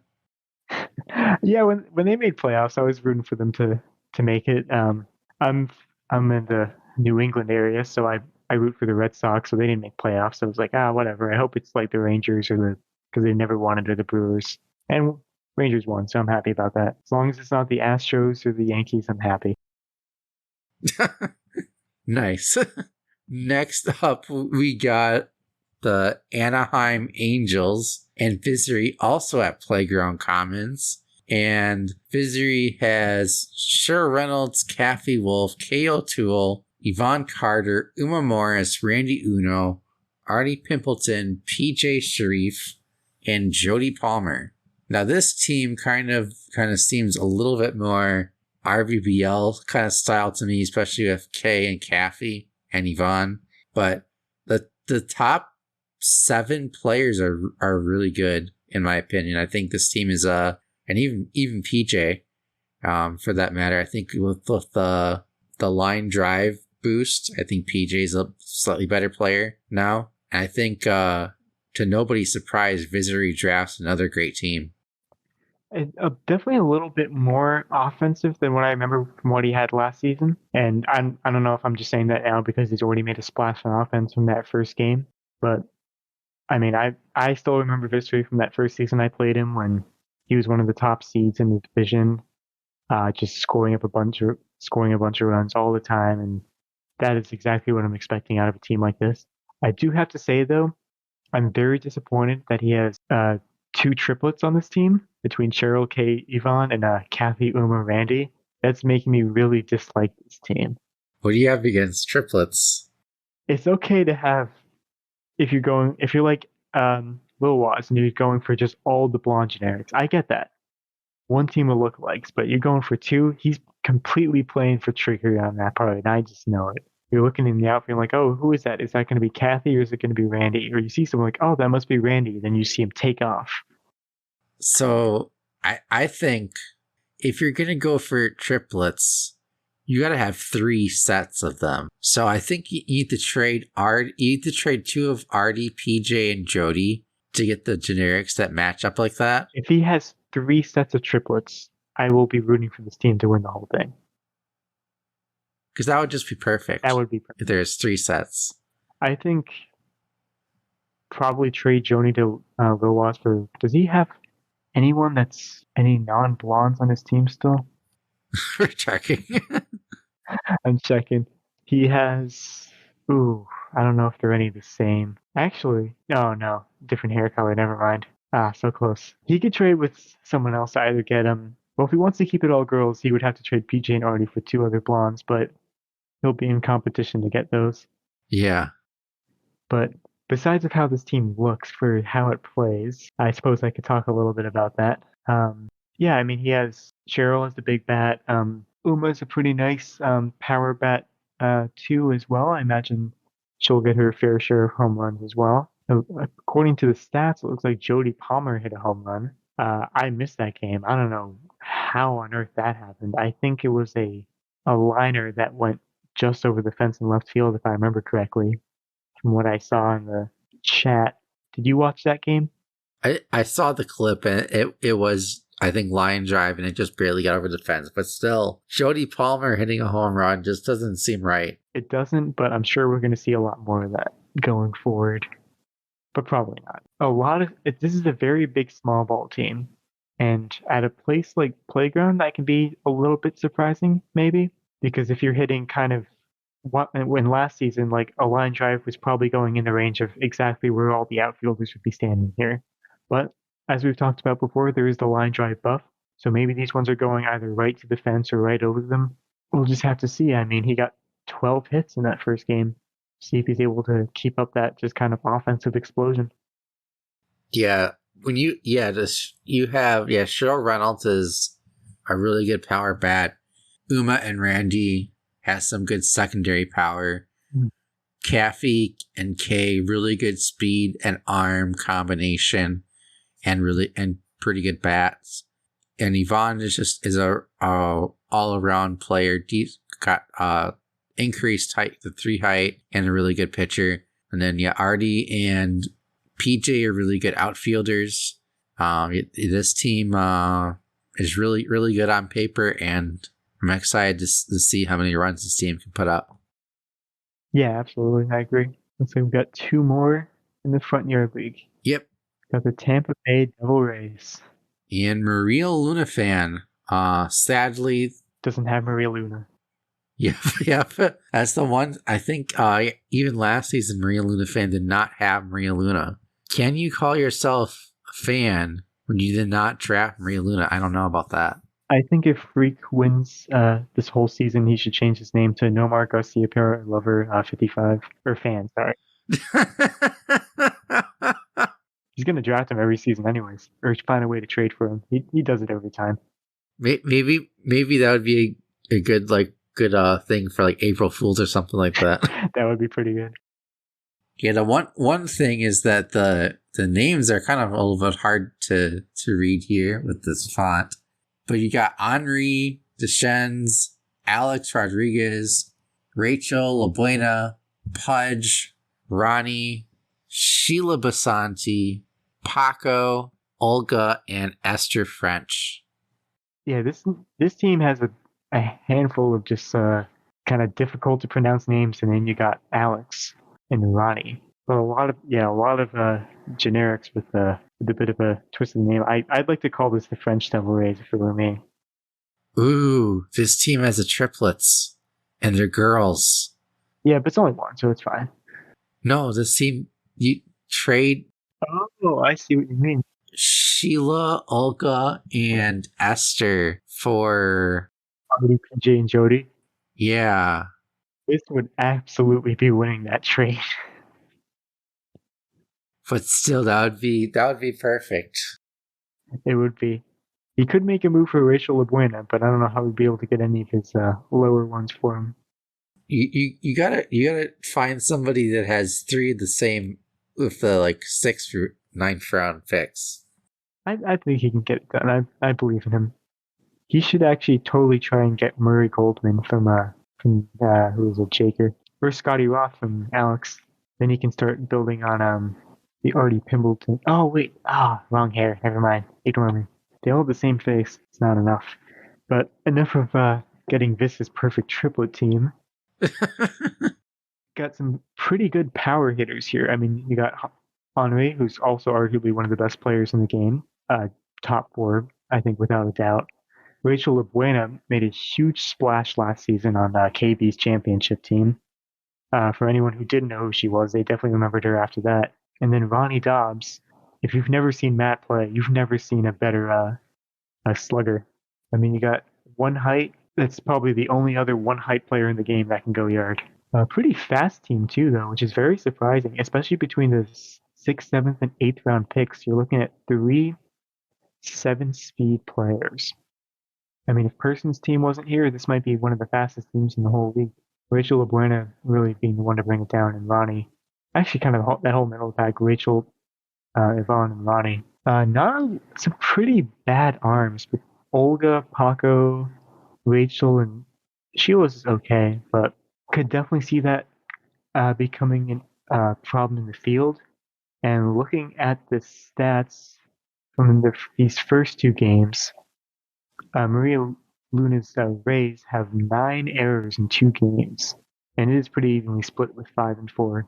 And that could definitely have something to do with over half the team having some relatively bad eyes, and a few players with some pretty bad coordination as well, with Ronnie, Sheila, and Esther. What are you thinking, Nate?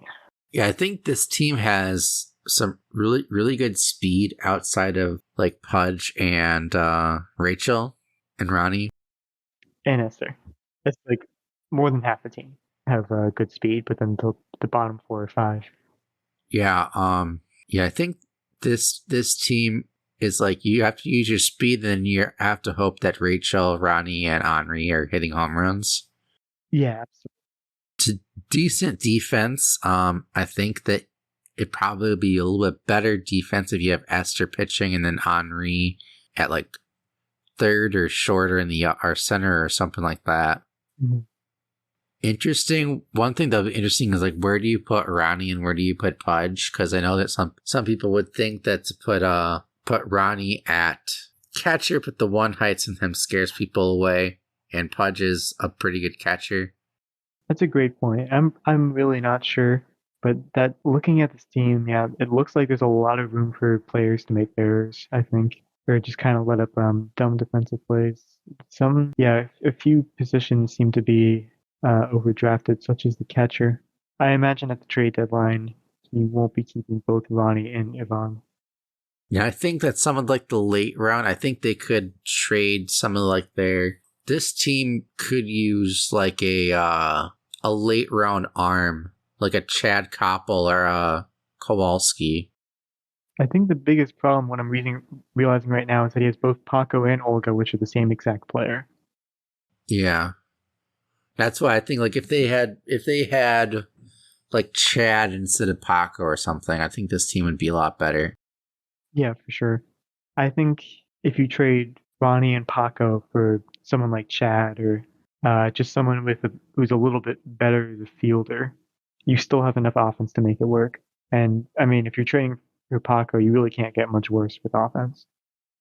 Yeah, you're really hoping that your top 5 right now does all the driving in, and then your bottom 4 just trying to get on base. It looks like Olga's got on 3 out of 5 times, outshining Paco a little bit. And Paco has 2 errors and Olga has none, really kind of showing which is the better sibling there. So which is the better clone. So far, offensively, it looks like he's struggled in the first 2 games. He's gone hitless with Rachel and Ronnie, both the lower contact hitters on the team. So definitely a bit more difficult to get actual good hits with them against the Humongous League competitive pitching style. But it looks like he's doing well with Henry. He's got a home run with him already. Alex is doing okay. Pudge is doing okay. So I think this definitely has the makings of a really good team.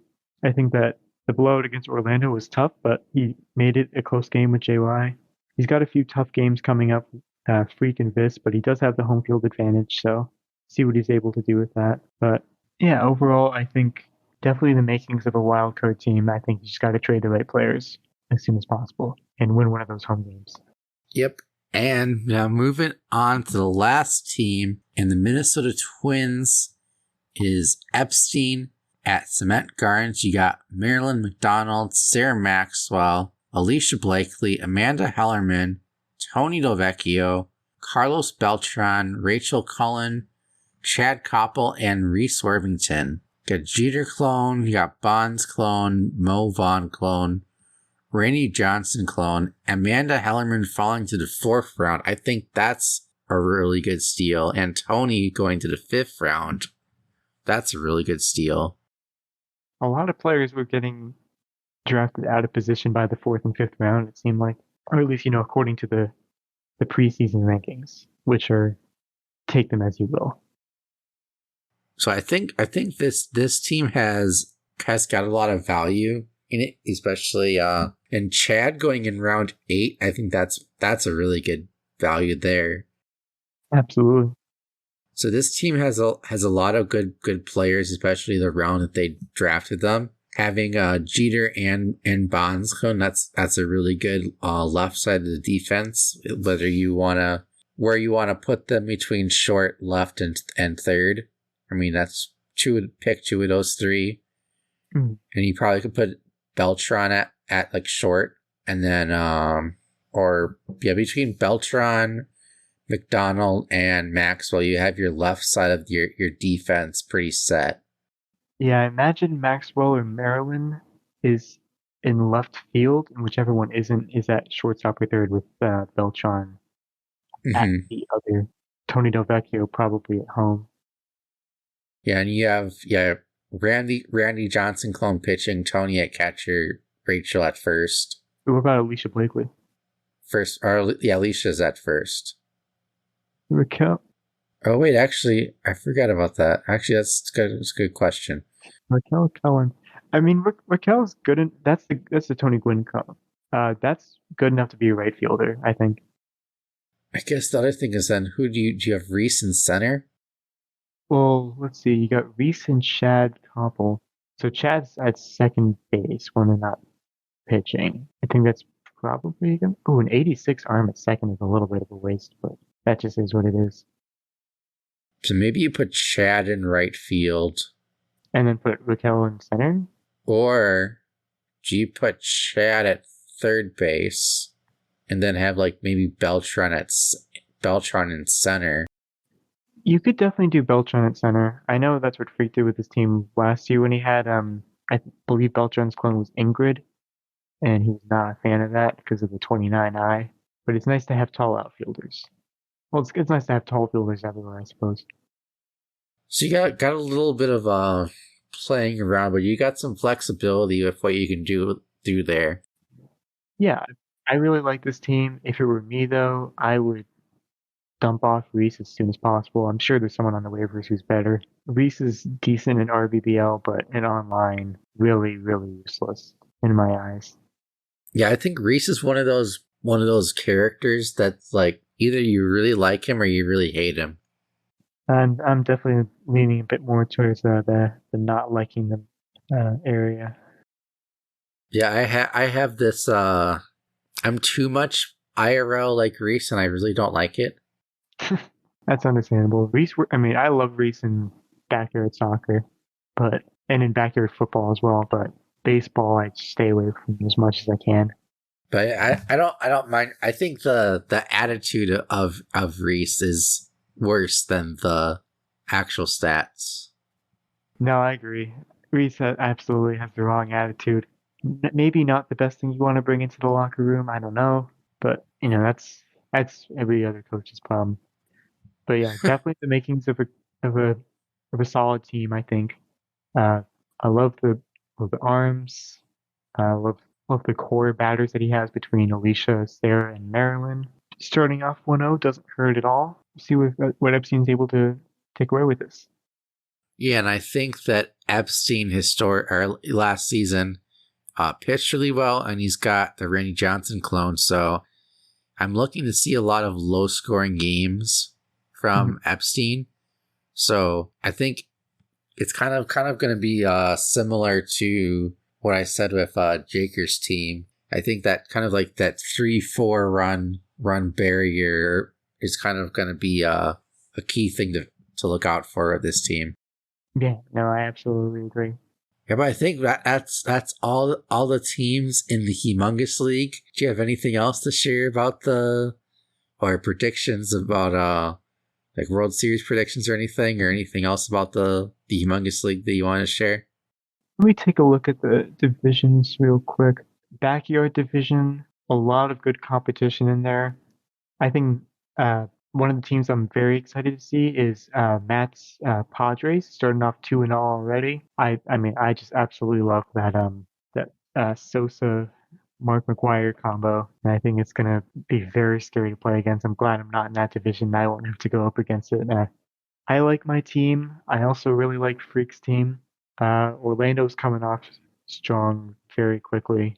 I don't want to make any World Series predictions right now, or even necessarily who will be in and out of playoffs. I think that's going to really be up to the coaches and how much they really want it. But very excited to see what happens with this season. I got high hopes for my Bombers. What about you, Nate? How are you feeling about your team?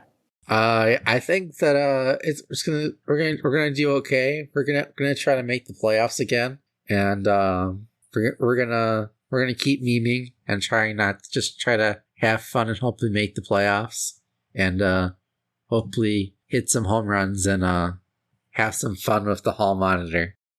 Well, good luck with the hall monitor MVP campaign. I'll be giving them a vote at the end of the season.